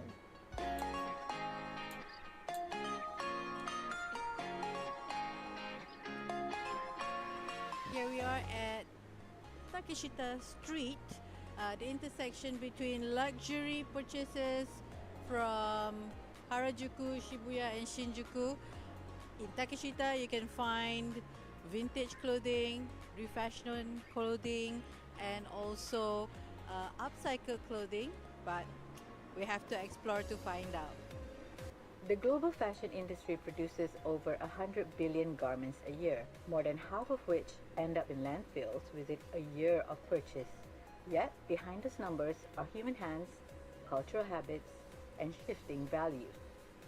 This journey takes us from the thrift alleys of Harajuku to the creative streets of Osaka's Amerikamura to explore how sustainability, culture, and youth identity intersect in fashion today. Picking up the recycling rate in Japan, every city they kind of have their different rules, but some cities, in many cities actually, they burn your trash, like plastic trash, but they call it recycling. They call it thermal recycling, generating electricity from burning. But they put those figures into the recycling numbers. People who are mothers, they have a feeling that it's bad to throw things away. So yeah, people who are in older generation try to be kind to nature. But it's different here in Japan. They really take good care of their clothes and all the other electronics, which is why they have this huge market for selling unused or reused stuff. But here they do take good care of them, which is one of the main reasons of why they still have value to be resold. But people... What happened to the music? Oh my goodness, that was a rough music transition. But isn't that so interesting? The culture in Japan is to reuse and take care of things. And they have legit markets where you can like repair and reuse and rebuy. That's something that I wish the United States had more of. There's informal markets where you can like buy things used and you can have things repaired by locals, but there's not essentially a culture of care for our things. It's just we buy and then we throw away. We buy and we throw away. That's our, I guess, quote unquote culture with things, which is really sad. So I definitely do want to take notes from Japan and how they like see materialism or how they just use things in general. I've never been to Japan. I don't know like what are their thought process exactly or their feelings about it, but just in general, like overall everyone's kind of like following this culture of like caring, and obviously that will look different to everyone, that will be practiced differently, but there's a consensus and like use things and have it until it falls apart, or at least try to save it if it does fall apart. But I was forced to like use things for as long as possible. Like my family was always telling me you have to like wear those jeans until they fall apart, or you have to eat this until there's no more. Like there was no space for waste essentially, because we were surviving. We were literally like going on rations every day because we didn't have enough food, because we didn't have money to feed ourselves. But that's just poverty. But with Japan, I'm assuming it's more than survival. It's like just a lifestyle, like something they just are used to doing. But I just don't like to waste things because of the way that I was raised. We didn't have any money. Like us who have a family, they who want to keep the clothes longer because it's bad to throw them away easily, have a tendency to go to Muji because their style is not for just now, it's for all time. You know, we can use many years. I keep like Muji clothes like 5 or 6 or 7 years because it's not about fashion, it's about using the continuity and everything. In terms of young people, while one might assume that younger people are resistant to sustainable fashion due to a limited budget, they seem to view upcycling as part of fashions and consider it one option among others. So they think that even though the budget is limited, they don't care. And it doesn't mean that they can pay more, but as I said, it is a part of the fashion. And the fashion is quite, aesthetic sense, aesthetic regions and field, right? So as far as they think it's very cool, they pay. Of course, as far as they can afford.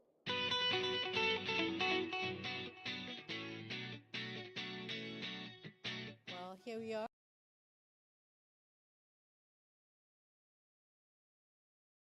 Wait, did that say Chicago even though they're in Japan? At one of the thrift stores in Harajuku called Anchor. So That's so funny. It said Chicago.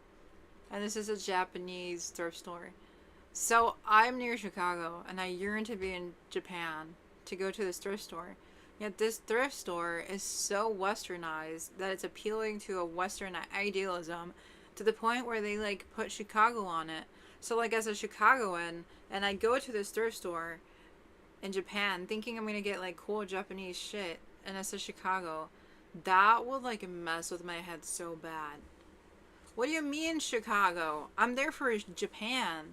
So you're telling me thrift stores are so Euro westernized that they're trying to appeal to the American vibes? So it's not even about Japan anymore. Does that mean that their consumer demographic, their ideal consumer is Japanese people trying to like be more Western? No, please don't tell me that's the case. And that's so funny because I want to go to Japan to get immersed in their culture, but their thrift stores are westernized. find a lot of imports from the States, from Europe. Okay. They're imported from the States? From Europe? Okay. Maybe I'm kind of acting surprised, but I've heard stories of this. Like one person that I watched, he was like, oh, I went to a thrift store and I saw a Wisconsin sweater. And I was like, what? I didn't believe him because I'm like, bruh, I don't think that's right. Dude, he was right. He's right. Imported from the US? Bro, no. Where's that OG secondhand Japanese stuff at? Which comes in handy during the winter season, which is cheaper and much more, I guess, select finds. And there's a lot of brands that you can see here. That's so, this is so boring. Where's the Japanese stuff? Especially when it comes to cultural pop items. This sweater is from Star Wars. From Star Wars? From Star Wars. You gotta be fucking kidding me. Yeah. And you can also find traditional wear, which is also upcycled. They are very traditional. Oh, finally. So is it offensive if I own and buy traditional wear even though I'm not Japanese? Traditional when it comes to their kimonos. Is that an American flag? No! It keeps getting worse. Imagine oh my god, no. Imagine I go to this freaking city in Japan. I walk in, it says Chicago, and it has an American flag, bro. This shit is pissing me off. Instead of wasting them away, it can actually be repurposed and rebought and worn by somebody else who can give them tender loving care.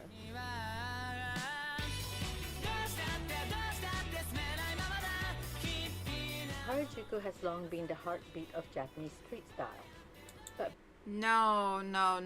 It says USA Euro 100% imported items. Where's... Okay, let me show you something else that you guys are gonna find funny. It's ironic too, because what they're doing, what this store is doing for their Japanese clients is kind of the inverse of what's happening in a Chicago store. In a little cool place that I love to go and I haven't been to. It's a little neighborhood. Okay, let me show it to you guys. It's inverted, but it's like the same concept. Let me see. Un segundo, por favor. Let me show you. I'm trying to pull it up. Where is it? Okay. Belated clothing. So Belated Clothing is a thrift store in Chicago in this beautiful neighborhood, right? I've been to this store before, but essentially their whole thing is to import 100% Japanese clothing. So again, the same concept, but inverted. This is your sign. $10 per pound from Japan, open every day, 11 a.m. to 8 p.m.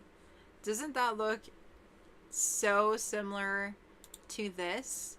So you're telling me Japan is selling us Chicago, USA imported clothing, and then Chicago is selling us 100% Japan clothing. What the hell is going on? Maybe this is good. Maybe this is good. All I have to do is go back to Happy Belated Clothing to get my Japanese clothing. Fuck going to the country itself. Just go here. Isn't that so ironic? But this is such a beautiful shop. I want to go again. I filmed it all when I went there, but I never edited the video. So it could be an Instagram reel. It can be a TikTok, like a little vlog, but I have not gotten to it. I'm sorry. Oh, look at the kitty. They have a little kitty in the store. It's so cute. Look at the cat. So cute. Eats all the little mice. It's so cute. Alright. Anyways, we're gonna move on. There's more? Wait, I didn't realize there's more. Beyond its reputation for bold fashion, it is also home to some of Tokyo's most beloved second-hand stores. Spaces where sustainability and self-expression exist on the same hanger. In my case, I was always trying to buy second-hand clothes ever since in 90s because I was really interested in like a very expensive the brands such as Gucci or whatever, but these are very expensive. But actually, at that time already, we could find those clothes in a much cheaper, with much cheaper price in a second-hand clothes shop. Online platforms is quite like recurring in Japan. All right. I think the background music is gonna get me copyright striked on YouTube, so I'm gonna pause on that. Sorry. I don't. Every time I go live, I get copyright striked, and my poor YouTube channel, I feel like, is struggling because of that. I think that the algorithm hates me because I keep getting copyright striked through these streams. That's my theory, because I used to get more views on my videos. My videos don't entirely suck, and so I in the past I used to get 100 views. Now I get 15 views. Something is happening, and I think it's the copyright strikes. I can't prove it, but I have a sense for it, and this one is definitely going to get me in trouble. So let's look into this news piece. Fast fashion may be trendy, but a Buffalo nonprofit. Gonna move the captions over. Dude, there's so many cool things happening. Where is this one at? New York. Interesting. Stitch Buffalo. I haven't heard of that brand. Is showing how old clothes can get a second life. Stitch Buffalo is hosting Remake this week. It's a 3-day event focused on sustainable fashion, community, and creativity. Designers and artisans will turn discarded materials into wearable art while supporting refugee women building new lives here in Western New York. Joining us now in Most Buffalo to tell us more about the event and the mission is Dawn Hogue, Executive Director of Stitch Buffalo. Dawn, thank you for being back here once again. I love watching videos from NHK Japan about the zero waste creative business in Japan. Oh, interesting. Do they got copyright music on there? I'll watch those. And this is a first-time event that you're able to do at your newer facility, recently celebrating 2 years. Yeah, we're so excited to open our space up. It's designed to do this, kind of everything's on wheels, so we can open it up and invite the community in and have this time of creative exploration together as a community. Again, it's a 3-day event kicking off on Thursday night. Why don't you tell us exactly where you're located first, and then tell us what's going to happen on Thursday? Sure. So we're located at 284 Plymouth Ave on the west side of Buffalo, diagonally across from D'Youville University. And Thursday night, we'll kick it off with an opening celebration. Emma Safir will come and do a conversation about her artwork. We'll have some refreshments and some music and a silent auction. And then there's going to be these community days that people can come in and actually work alongside with some of the creators at Stitch. Yeah, so we'll have some community fashion designers doing some demonstrations that people can participate in. They can work with some of the refugee women in their expertise, whether it's tailoring or dyeing or embroidery, and sort of navigate between all of the different workshops going on both Friday and Saturday. So what should people know if they want to participate in those community design days? They can purchase tickets online. It can be a one-day ticket. You can come to the door and purchase a ticket, and as long as capacity allows, you can come on in for that day and that event. And then garments will be there for their selection. We have a whole wide range of sizes and styles for people to choose from, and then enter into all the remake stations that we'll have available. And what is the idea of, again, the whole event, this 3-day event is called Remake, and it's, again, talking about sustainable fashion. So what is the goal for people to take away from experiencing this? There's a couple. The goal is to create as a community, to learn some skills about working with clothing that you may already have to give it a fresher look instead of tossing it, how to repair as well, or overdye. And then really we're working on always building the bridges within all of the communities with a creativity at the foundation. So again, for the community design days, can you give an example of maybe if someone's coming into it and they do select a garment, can you give an example of what it might look like when they walk out? Sure, so we have sweatshirts is a good example. You could learn how to crop that, you could learn how to put a zipper in, you could learn to overdye it, you could learn to block print it, you could visit Maimana at the embroidery station and have a Sisha mirror embroidered on it, or a rose of some kind embroidered, so we'll have a different embroidered artists there. So that's one example of all the possibilities. And those are the kind of things that are happening at Stitch Buffalo with the seamstresses there every day. How important is it to be able to get new people into the shop with events like this and have them experiencing it for themselves? I think it's always important to have new people come in and just see the possibilities and see who's in the community and the skills and how we can really learn and support each other. And we're going to hear a little bit more about that in just a minute. But first, Dawn, what should people do if they want to come out to the Thursday night celebration or either of the community design days? Visit our website and purchase a ticket. You can come if you want to be more spontaneous and just come to the door, and capacity allows, you can come on in. And I think that it will be, we're really excited to offer this to the community. Yeah, it's our first time, and I think that it will be year after year building. Again, Remake kicks off Thursday night. It runs through Saturday at Stitch Buffalo, and Dawn Haig is the executive director of Stitch Buffalo. We appreciate you being here. Stitch Buffalo is where it's at. Tampax Radiant has a dual protection. Stitch Buffalo.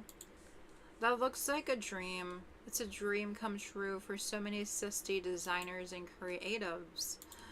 I love it so freaking much. Dude, I want to be in New York so bad. They always have everything going on there. Fast fashion may be trendy, but they just be doing the best things ever. Ugh. Ugh. This is a playlist if you ever want to check it out. later. I don't know if the music will have copyright issues. Where's the links? This is a very cool event. This place sounds like my dream job. Yeah, it really is. I don't see the link for the playlist. Oh.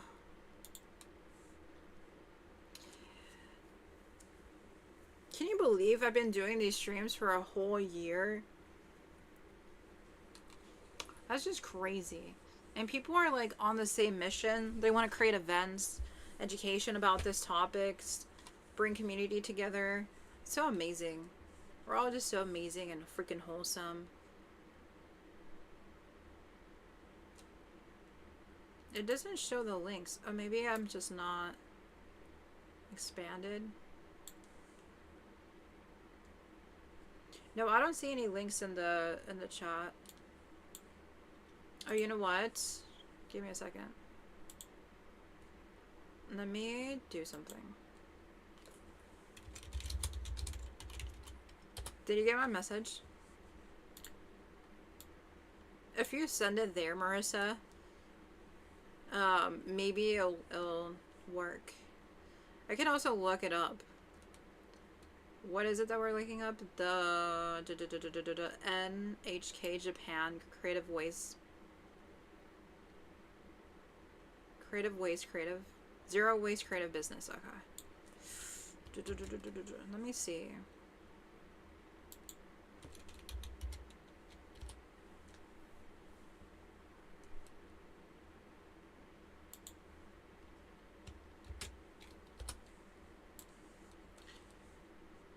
Okay. Is it this? Okay, I found it. It's okay. I found it.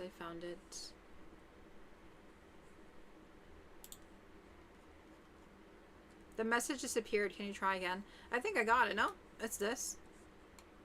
Oh, Zero Waste Life. Full Trash Alchemist. Peanut leather. Oh, what is peanut leather?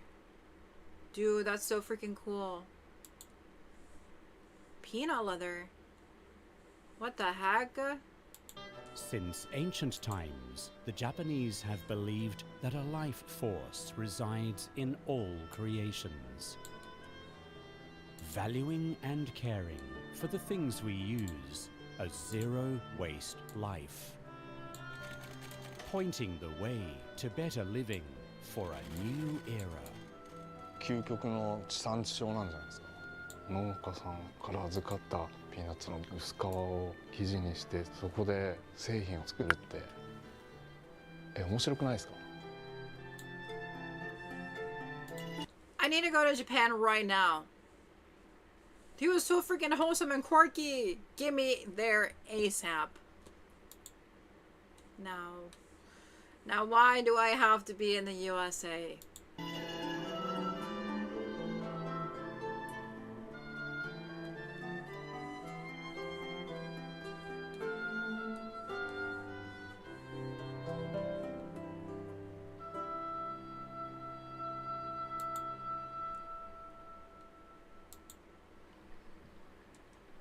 Tokyo's neighboring Chiba prefecture is an agricultural powerhouse. On this street corner, we find a small shop selling leather goods.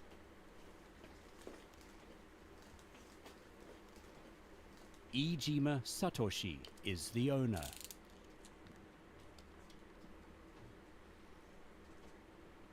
The shop is lined with bags and pouches, all leather goods, made by Iijima himself.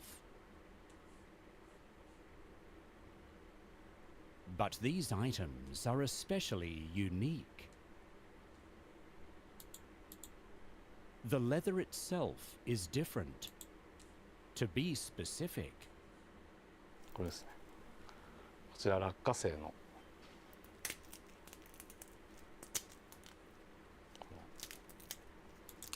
Why is no one else talking about this? Why have I never heard of peanut buttered leather?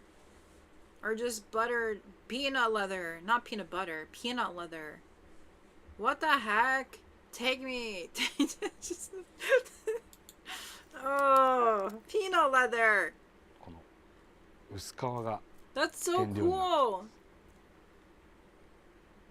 What? How? Chiba is known throughout Japan for growing peanuts, No, accounting for what? some 80% of the domestic production. Is my peanut butter from Japan? No freaking way. This whole time?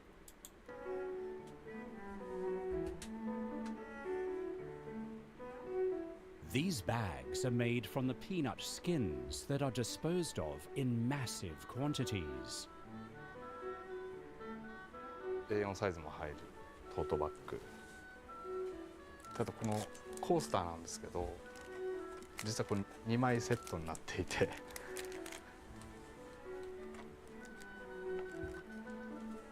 ピュッと合わせるとピーナッツの形になるっていう可愛いコースター。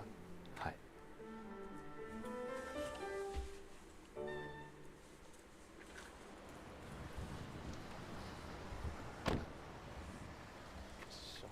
Once a week, Ijima visits a local peanut grower to collect the peanut skins.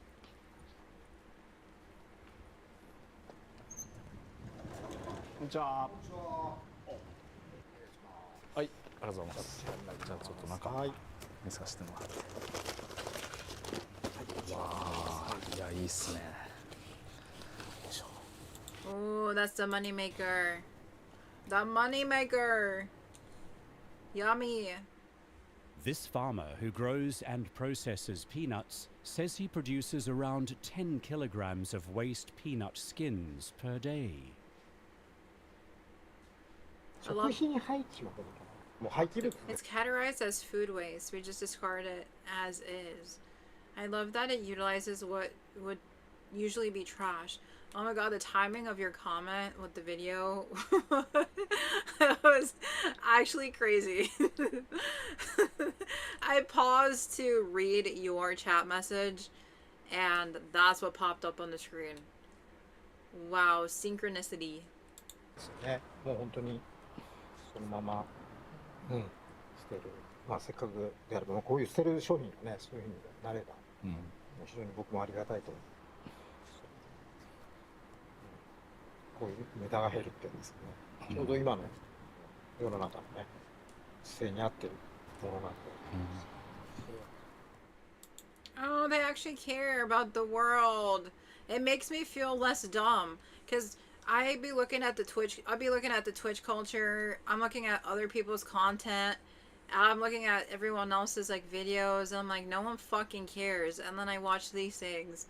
I'm like, oh, people actually freaking care. Isn't that crazy? Oh my goodness, people are actually like decent. To produce his bags, the peanut skins must first be processed into artificial leather in a factory.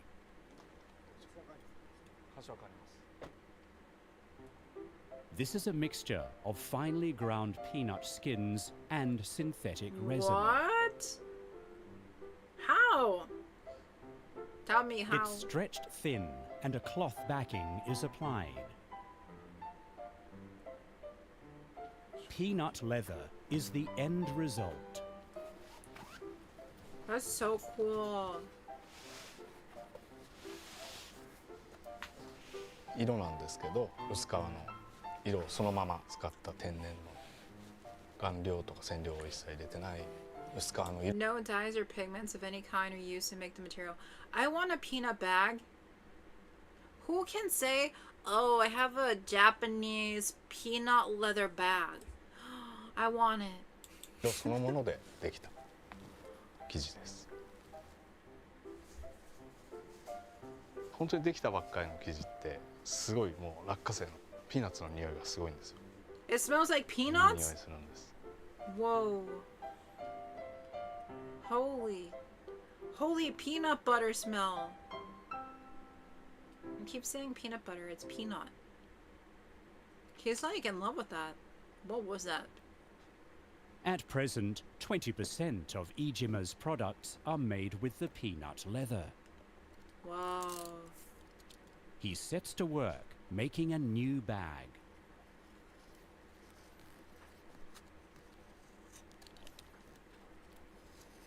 he learn how to do the leather though? They skipped the entire process, but it shouldn't be that やっ complicated. ぱり生地を無駄なくロスがないように、それこそゴミを出さないように極力、はい、それは意識してます。With the basic shapes now cut, he sews the pieces together. ここからが緊張するの一番。緊張するというか、やっぱりカバンって 3D じゃないですか。この今の状態って 2D なわけで、これを立体型に組み上げていくっていうのがやっぱり一番気を使うところかな。Why is his demeanor so calm with it? I need that calm demeanor. It's a 2D pattern, but we're making a 3D product. I need that. I need that mindset. And then they just nod.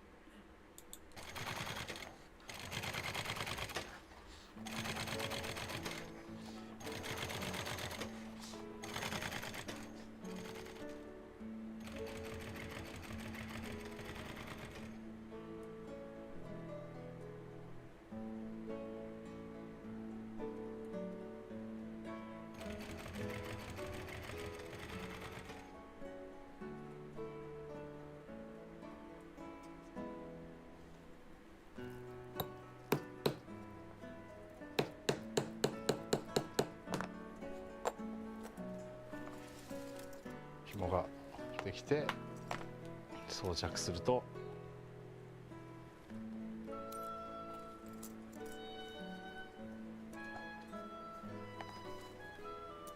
いやできましたよ。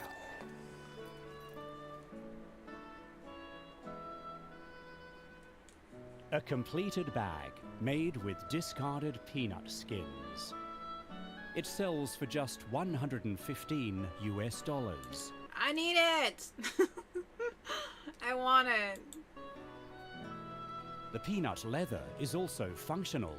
It's lightweight and durable, as well as water repellent and resistant to decay.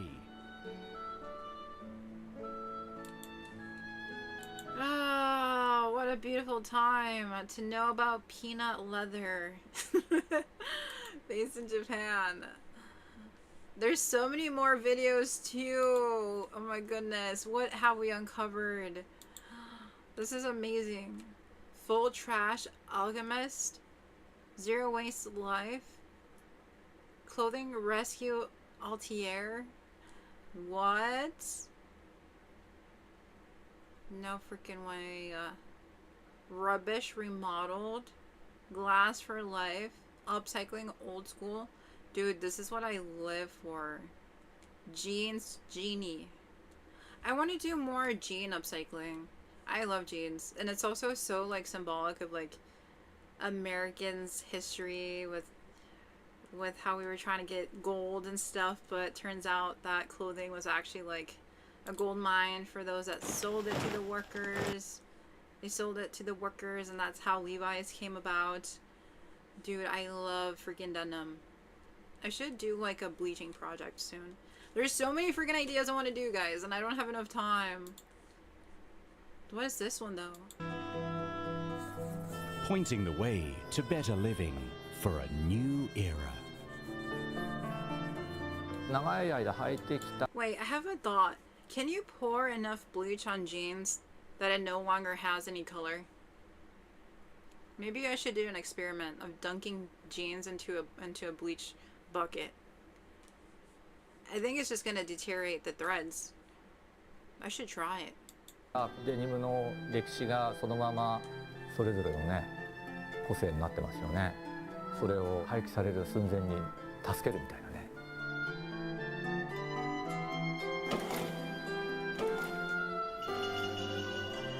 Cinema.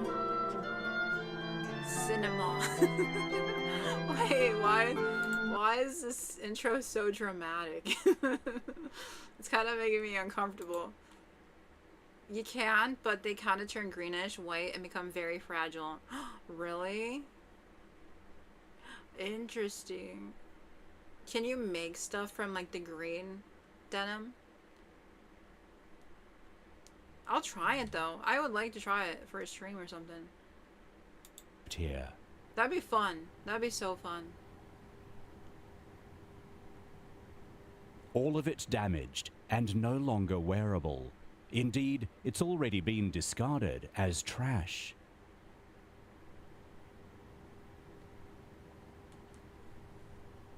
There's dye remover.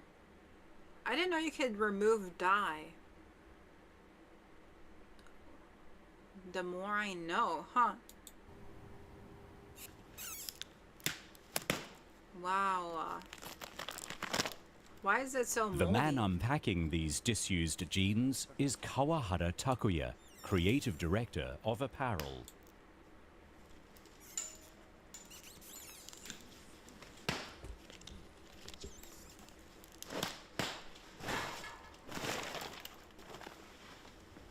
Wow, これやばいかも。結構最強の汚れですね。The contents are moldy and badly stained.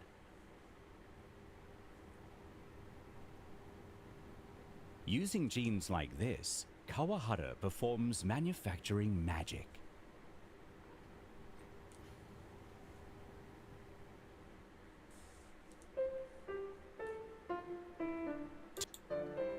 Wow.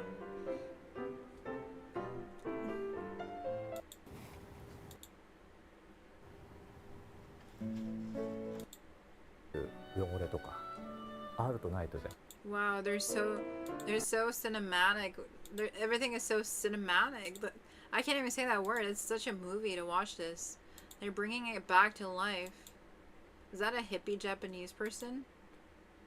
Interesting. They're repairing it. Wow.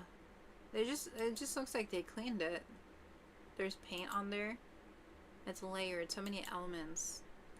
Wow.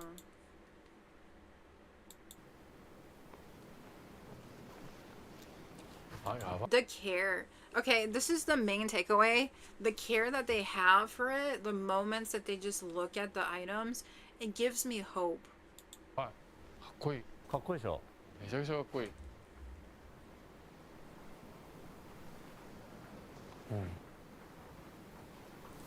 Did he try to brush the paint away?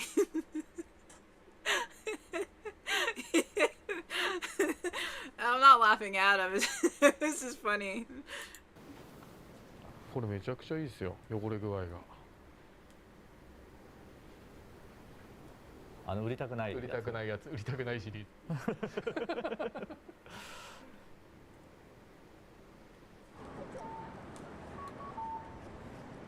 A department store in Tokyo's Shinjuku district. Among all the famous brand names, Kawahara and Yamasawa's line of upcycled products has its own display.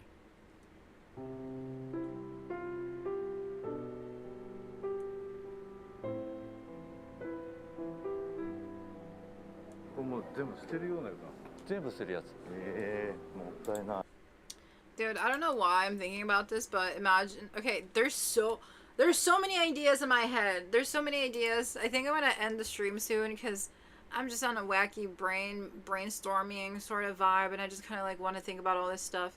And I know with like my new setup that's coming in with the IRL streams, there's gonna be like so much more I can be capable of. But imagine if I just like have a free pop-up thing in like downtown Chicago, and like I give clothing away. I just give clothing away. Like let's say I have like jeans I don't want, or like I have so much in my closet and the stuff that I have, and I don't know, with the bins I can buy like $20-30 worth of things and then give them away. But like in return of giving them away, all I would ask for is a follow on YouTube or Twitch, whatever their preference is. OMG, I have a similar idea of doing like a free garage sale. Yeah, but I would like be streaming, or like, yeah, I would be streaming preferably. I don't know why I'm backtracking. I would be streaming in Chicago, in exchange for something for free. They would just follow me on YouTube or Twitch, whatever they want to do. You want to do Twitch? Do Twitch. If you want to do YouTube, you just gotta follow me. Free shit for a follow. That'd be fun, actually. Free grassroots marketing, right? I just want to follow. That's all I care about. So then they're forced to watch me on their free willing time when they want, when they have time, when they're willing. Oh, okay, let's watch this one. Things that I upcycle are all secondhand. You're all good. Thank you. Wait, dude, I was not even showing you the video. Oh my god, let's rewind. Things that I upcycle are all secondhand. You're all good. Thank you. Okay, so today we're walking 300 meters with Megan, better known as Me Again Designs. Megan, introduce yourselves and tell us what you do. So I run Me Again Designs with my amazing co-constructionist Sophia. She's my best friend. I couldn't do this without her. She can't be here today, but I'm mostly the face of Me Again anyway, so be at me. Me Again is my upcycling brand.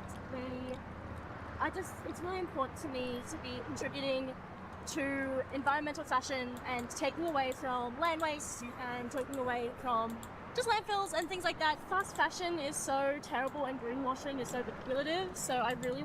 Marissa says, sorry I took you on a tangent, but I'm glad you enjoyed.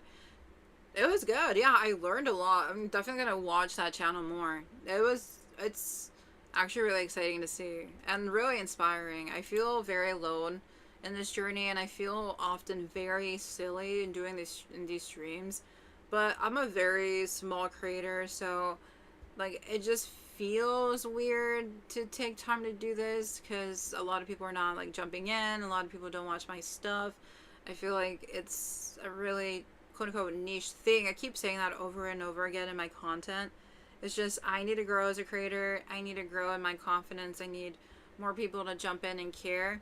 And like the past video that we just looked at, it inspired me so much to know that there's people out there that really care about good fashion, they care about upcycling. Like it just reminds me that we have to keep trying day in and day out. In the online world, it's just more difficult to grow in versus doing something in person. And that's why I'm like, okay, like what can I do to further push these efforts so that we can further build community, further build efforts to like bring people together around this, so they feel less alone, they feel more seen, we can do cool things together. So like I just feel like stuck, but like watching these videos just reminds me of like what we're capable of and what I'm capable of to push forward the change that we need in society and the industry. And this is just the start, you know.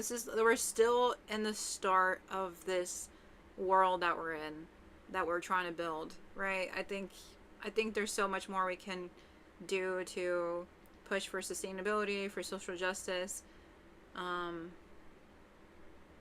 Yeah, so it reminded me to do like good grassroots marketing in Chicago, do more IRL streams. So it's a good tangent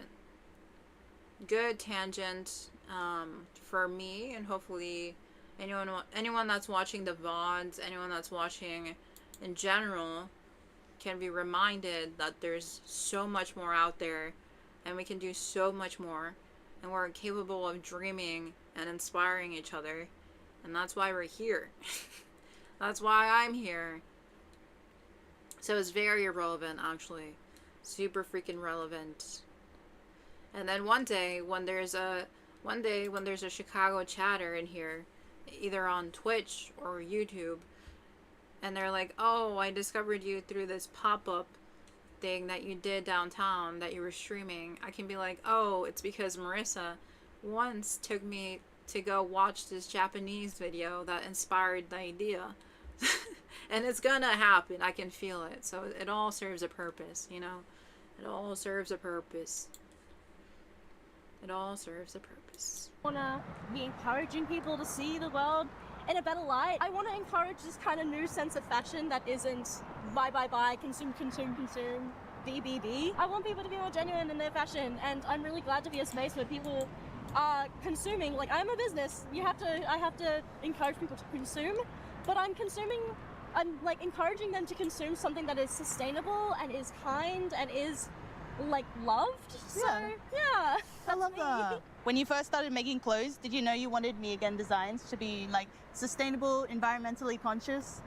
I always found like sustainability, like social justice is so important to just like the world. I feel like as a young adult, if you're not fighting for some sort of social justice in your life, then what are you doing? Exactly, yeah. Dude, she's such a queen. Oh my god, I love her so much. I hate though when I see really cool people online and I can't like actually talk to them. Like, she would be my best friend in real life. I don't know where she's from. I think she's from the UK or whatever, but she's such a queen. But we can still like appreciate it, you know? She's doing her own thing. I love her outfit. But that's the beauty of the online world, you know, like just meeting and seeing the most amazing kings and queens. It's so amazing. Where is she based? She's a queen, I think. I don't know her pronouns. It looks like she's from the UK though. Let's keep playing this though. It doesn't say. You're like passionate about something, because there's so many people that aren't passionate, and I didn't start out, I mean, like, yeah, I was either broke or I want nice things, but I don't know how to make nice things, and I still don't know how to make nice things sometimes. But with secondhand fabric, it is just as good as fabric from Spotlight, fabric from Bloomcraft. Like, you don't need this $60 fabric to make something that is beautiful and important, and just like upcycling taught me that. It was also like, it feels shitty to say, but it was cheap. When I started, I went from runways, and then when I was making stuff for runways, I was like, okay, I don't fully know how to make a good button-up shirt, but I want to use button-up shirts and embellish them. So I thrifted shirts and embellished them. Do you think if I reach out to her, she could jump onto a stream in the future and show me how to do a mending project? Do you think she would do it for free? Can I convince her to come and help me do something? I feel like someone told me that the other day, like, you don't have to do recorded podcast episodes, you can just have people jump onto your live stream. Was that you, Marissa? Because I was complaining about how I don't like editing podcast episodes and I struggle with that. I can just have people jump on and give me tips. There's also been another project that I want to work on, which is like silk fan dancing. I don't know if you guys have heard of silk fan dancing, but it's essentially like dancing with silk fans. I can show it to you guys. And there's this beautiful silk fan dancer that's part of a circus in Wisconsin. I don't really want to drive down to Wisconsin. I could. She could teach me in the circus. Literally, if I wanted to, if I was ambitious enough, I could reach out to this girl in the circus in Wisconsin, drive down, and she could teach me a lesson if I pay her like $50. That could be a stream idea, right? It's just, do I really want to drive? No. So I could have her on a stream. Isn't that genius? Lol, I cannot talk. Lol, yep, that's me. I think she would totally be down to collaborate. She could teach me how to do something, right? Dude, I want to know how to do this. Oh, what if I get copyright striked?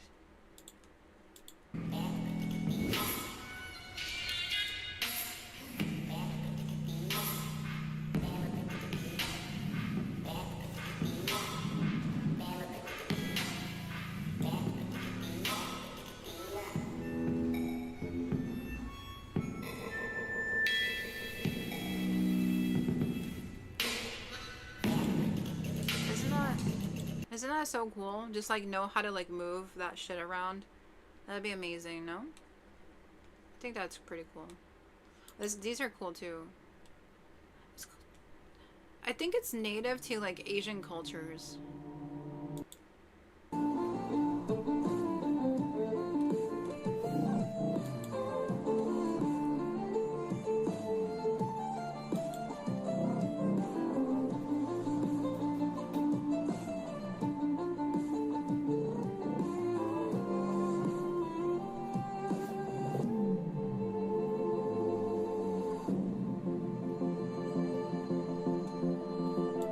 So freaking beautiful.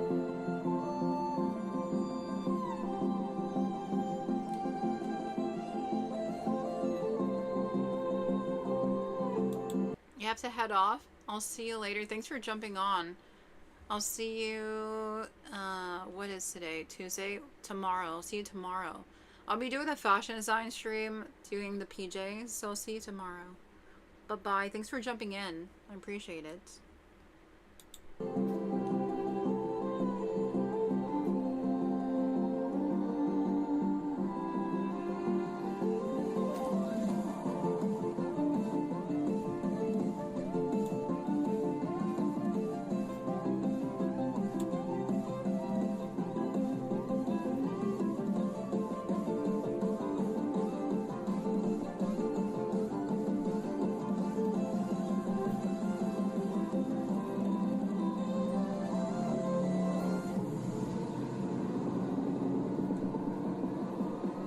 Goodness, the drama. I love it so much. So I definitely can recruit someone to teach me how to do this, but it'd probably be a live stream. I do not want to drive to Wisconsin. I am just lazy, but I could learn. I could legit learn if I really wanted to.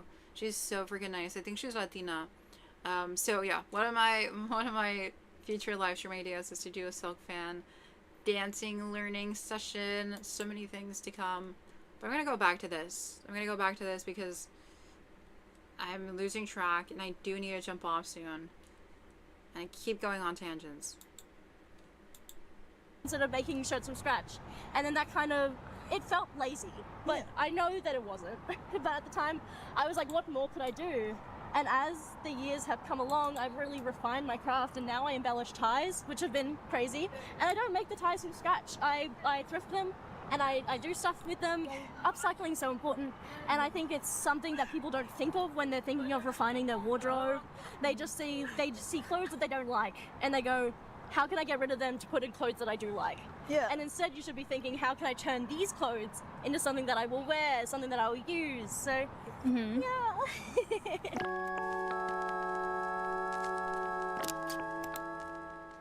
I have a tie that I... shoes with orthotics, because I don't my ears orthotics every single day.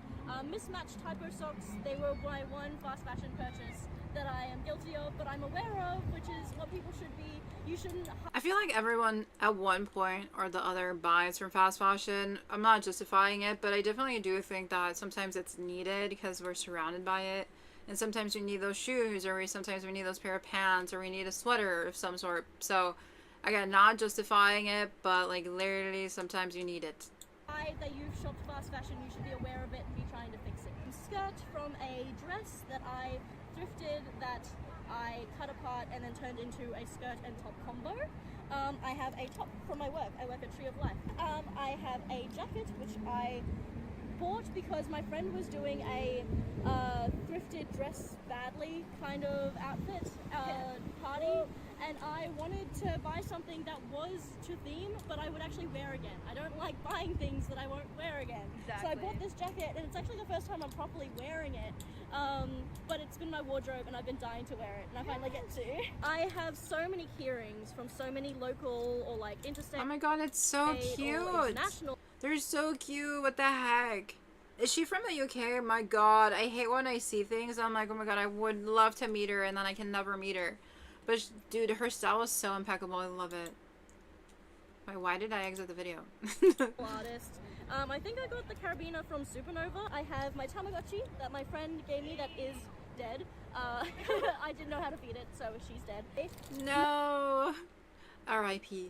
More earrings from people. I bought this one today at Fifth.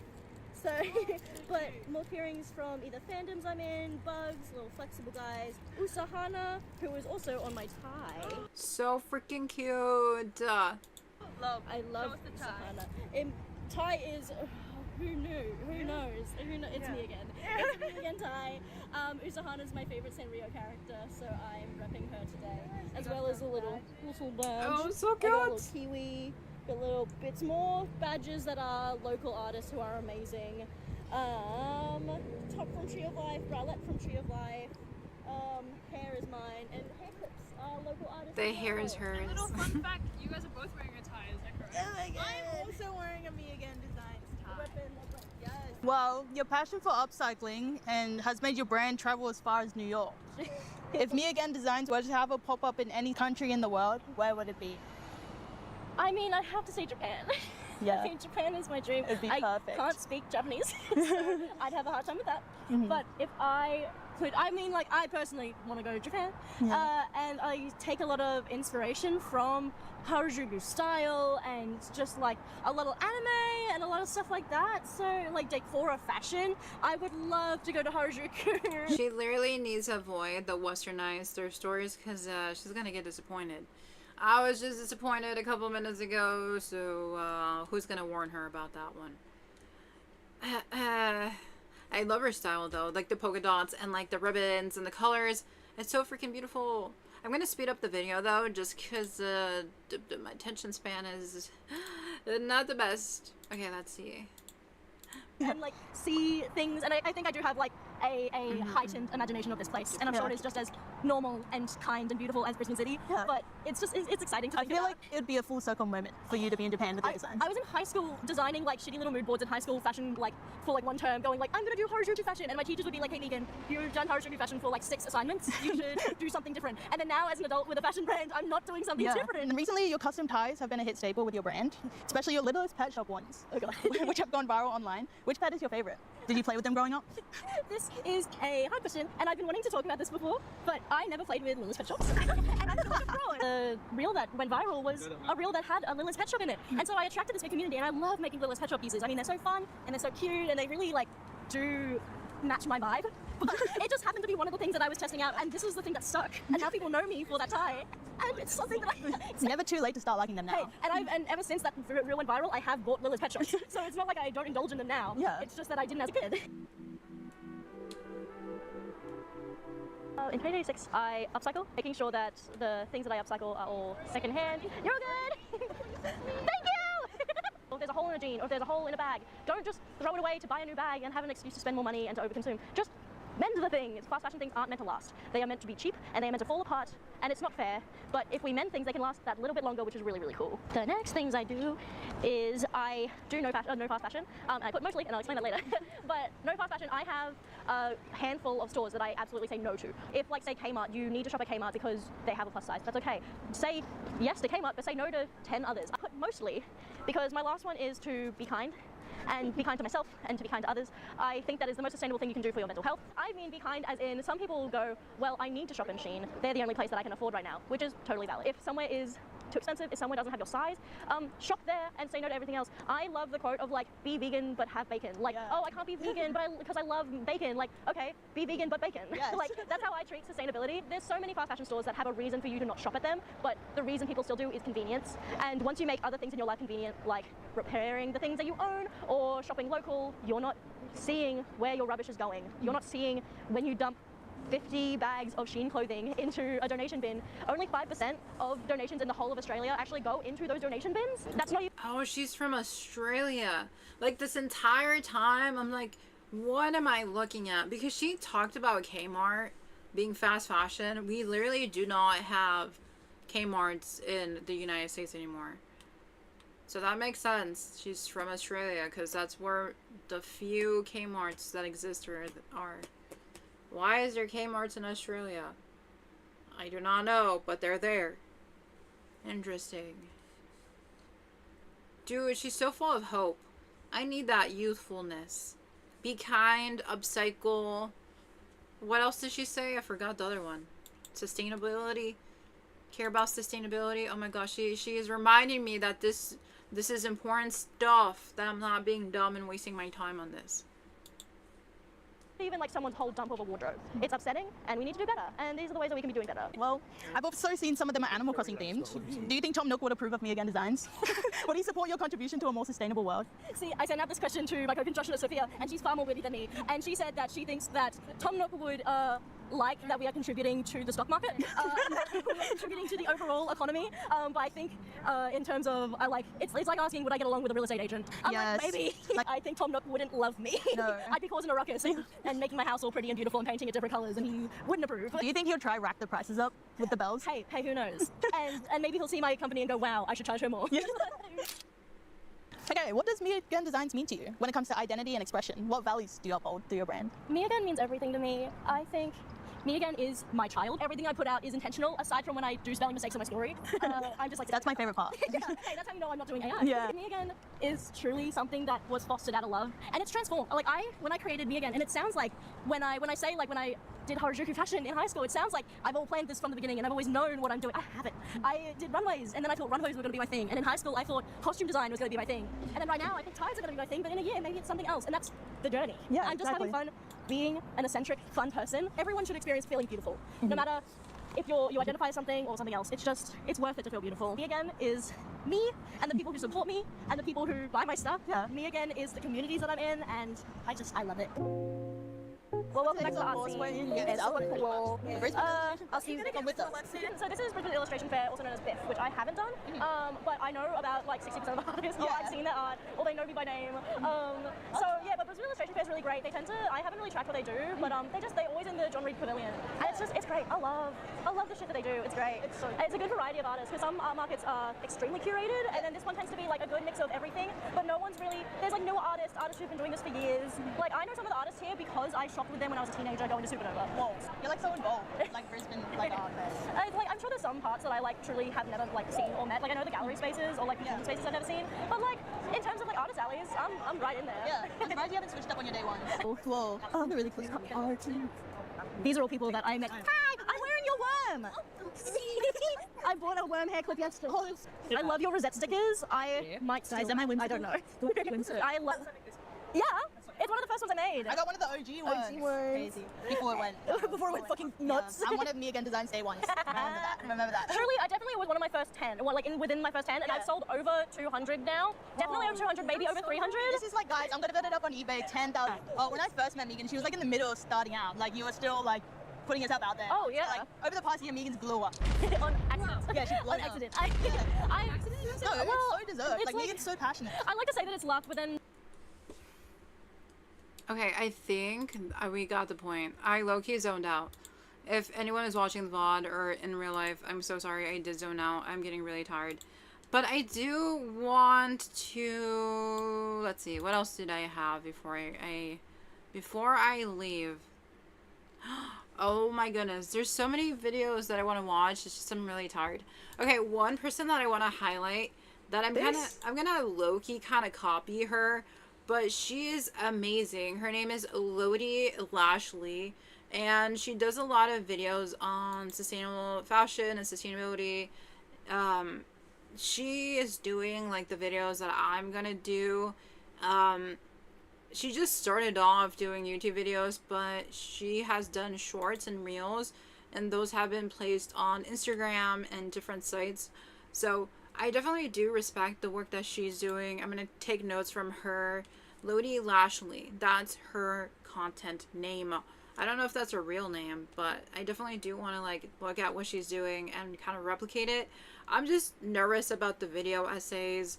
I'm really just contemplating where I fit into content creation, but I'm just kind of overthinking. I just want to say though, before I head off, I hope everyone is staying safe in midst of the hantavirus situation. That's super freaking scary. I don't wish that upon anyone, to be honest. I just don't really know what's going on with society right now that they would take them out of the freaking cruise. But if you guys need somewhere to go or someone to watch, just know that I'm here making content, okay? I do want to note too that I've been seeing a lot of no ice protests for the World Cup. There's been so much going on with the World Cup games, and I do want to cover it. So on Instagram I saw a lot of art and just imagery on this topic. So I am someone that doesn't really support police. I'm someone that doesn't support officers in general.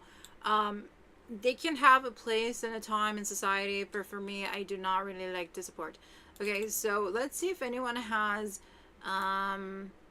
videos on this, because it's really concerning that there's so much surveillance right now and so much violence inflicted upon us, even though like we're just people. So let's see what I can find.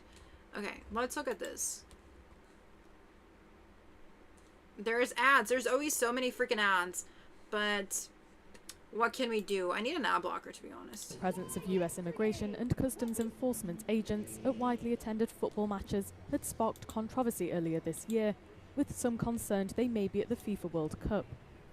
But the Trump administration has reportedly decided that ICE will not operate inside or around FIFA World Cup stadiums during next year's tournament.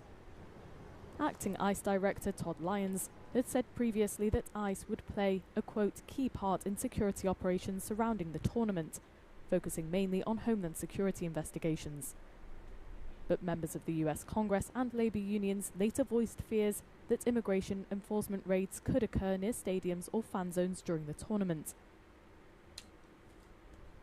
The event will jointly be hosted by the US, Canada and Mexico next summer, with more than a dozen host cities across North America. According to the co-chair of the Miami Host Committee, guarantees have now been given that ICE will not be at stadiums during matches. Bro, at least let them, like, enjoy the freaking game. Like, how hard is it to let them enjoy a freaking game? It's not that serious. Like, FIFA is overkilling it with, like, the ICE presence. Just let them live. There is no such thing as borders. It's all a made-up concept. F ICE. Also, I did see on TikTok this amazing, beautiful creator. His name is, what is his name? I forgot what his name is. He goes under Schlumer. Isn't this so cute? Oh, wait, I'm gonna mute because I'm gonna get freaking copyright striked on YouTube or Twitch. Dude, I love when artists, like, put their work into activism or just to send a message that's so needed. I wish I was really talented and could draw like this and pull this off for myself. But I can't. But look, it's so cute. What if I screen print something on a bag? Maybe I can screen print something on a bag and then put, like, a lace around it. I feel like that would be super cool. I don't think I could be able to afford this if I bought it myself. He does tattoos. No freaking way. Wait, where can I buy his stuff at? Oh, $150 and it's sold out. Oh, they have it. This one's 25 bucks. 150 buckos for a clown bag that's hand drawn. Dude, I want this so badly. Okay, now that I know that this exists, I will try to make my own version. I'll try to make my own version. It's just, okay, I'm not talented, so I'm not going to be able to do the art myself. I can screen print something, but I still don't know how to screen print. Alright, and then I would have to get the lace, and then this handle would have to be made. It would be a whole project. Oh my god, there's so many projects. There's so many projects, I can only do so much. But this is such an amazing inspo piece. I definitely recommend you, like, take it up, see what you can do and how you can do it, because I think it's just, like, really fun and cool to do something for your community, even if it's as simple as, like, using this to go get, like, groceries or whatever. It sends a message and it builds solidarity in a subliminal way, and, like, people feel less alone, and, like, it's just so freaking whimsical. It's def worth doing. Def worth doing. I give it a thumbs up. Also, I think I'm close to being done, but as a reminder, do not use AI, okay? I feel like I really resonated with this message. It says, being anti-AI right now feels like being one of the few unbidden humans in a zombie apocalypse, which I really freaking resonate with. So, if you want to support your local community, please just do not use AI. I feel like most of my community is anti-AI, but just as a reminder, you please don't use it. Please don't use it. Please. Okay, but that is the sum of the stream. Thank you so much for jumping in. I really appreciate anyone that even spent, like, a minute in these streams. There's so much to come. I'm so excited. Every day I'm learning more and more and more. I literally started doing this without ever expecting anyone to jump in, expecting anyone to freaking care, and it always surprises me that someone gives me at least a minute of their freaking time. Isn't that crazy that someone just is willing to like spend a minute of their time with me to like think about these things and care about these things? So I'm eternally grateful, and this is so life-changing. I truly feel like streaming brought me back to life. It gives me meaning. I'm so excited to keep working on the YouTubes, on the video essays, on the blogs. I'm going to be busy tomorrow all day with Depop, but just know that tomorrow I'll be on stream again to do the fashion design stream. I really want to finish the PJs. Okay, that's my main goal. It's been taking me forever. Like, quite literally, one chatter named Carrie, she spent time to clip me, and that was 20 days ago. That was 20 days ago that she clipped me, which feels like yesterday, but it reminded me that I've been working on these PJs for such a long while, and I think I just need to finish them. So I'm gonna definitely try to do it. I'm gonna get a sewing machine, do it outside after working tomorrow as a barista. Not fun, but okay, that will be the goal. Tomorrow sewing, Friday sewing, and then hopefully we can finish by Monday. These godforsaken PJs, maybe I can have it done by Monday. But thank you so much, everyone, for jumping in. I really appreciate it. And I'll see you tomorrow. What the heck?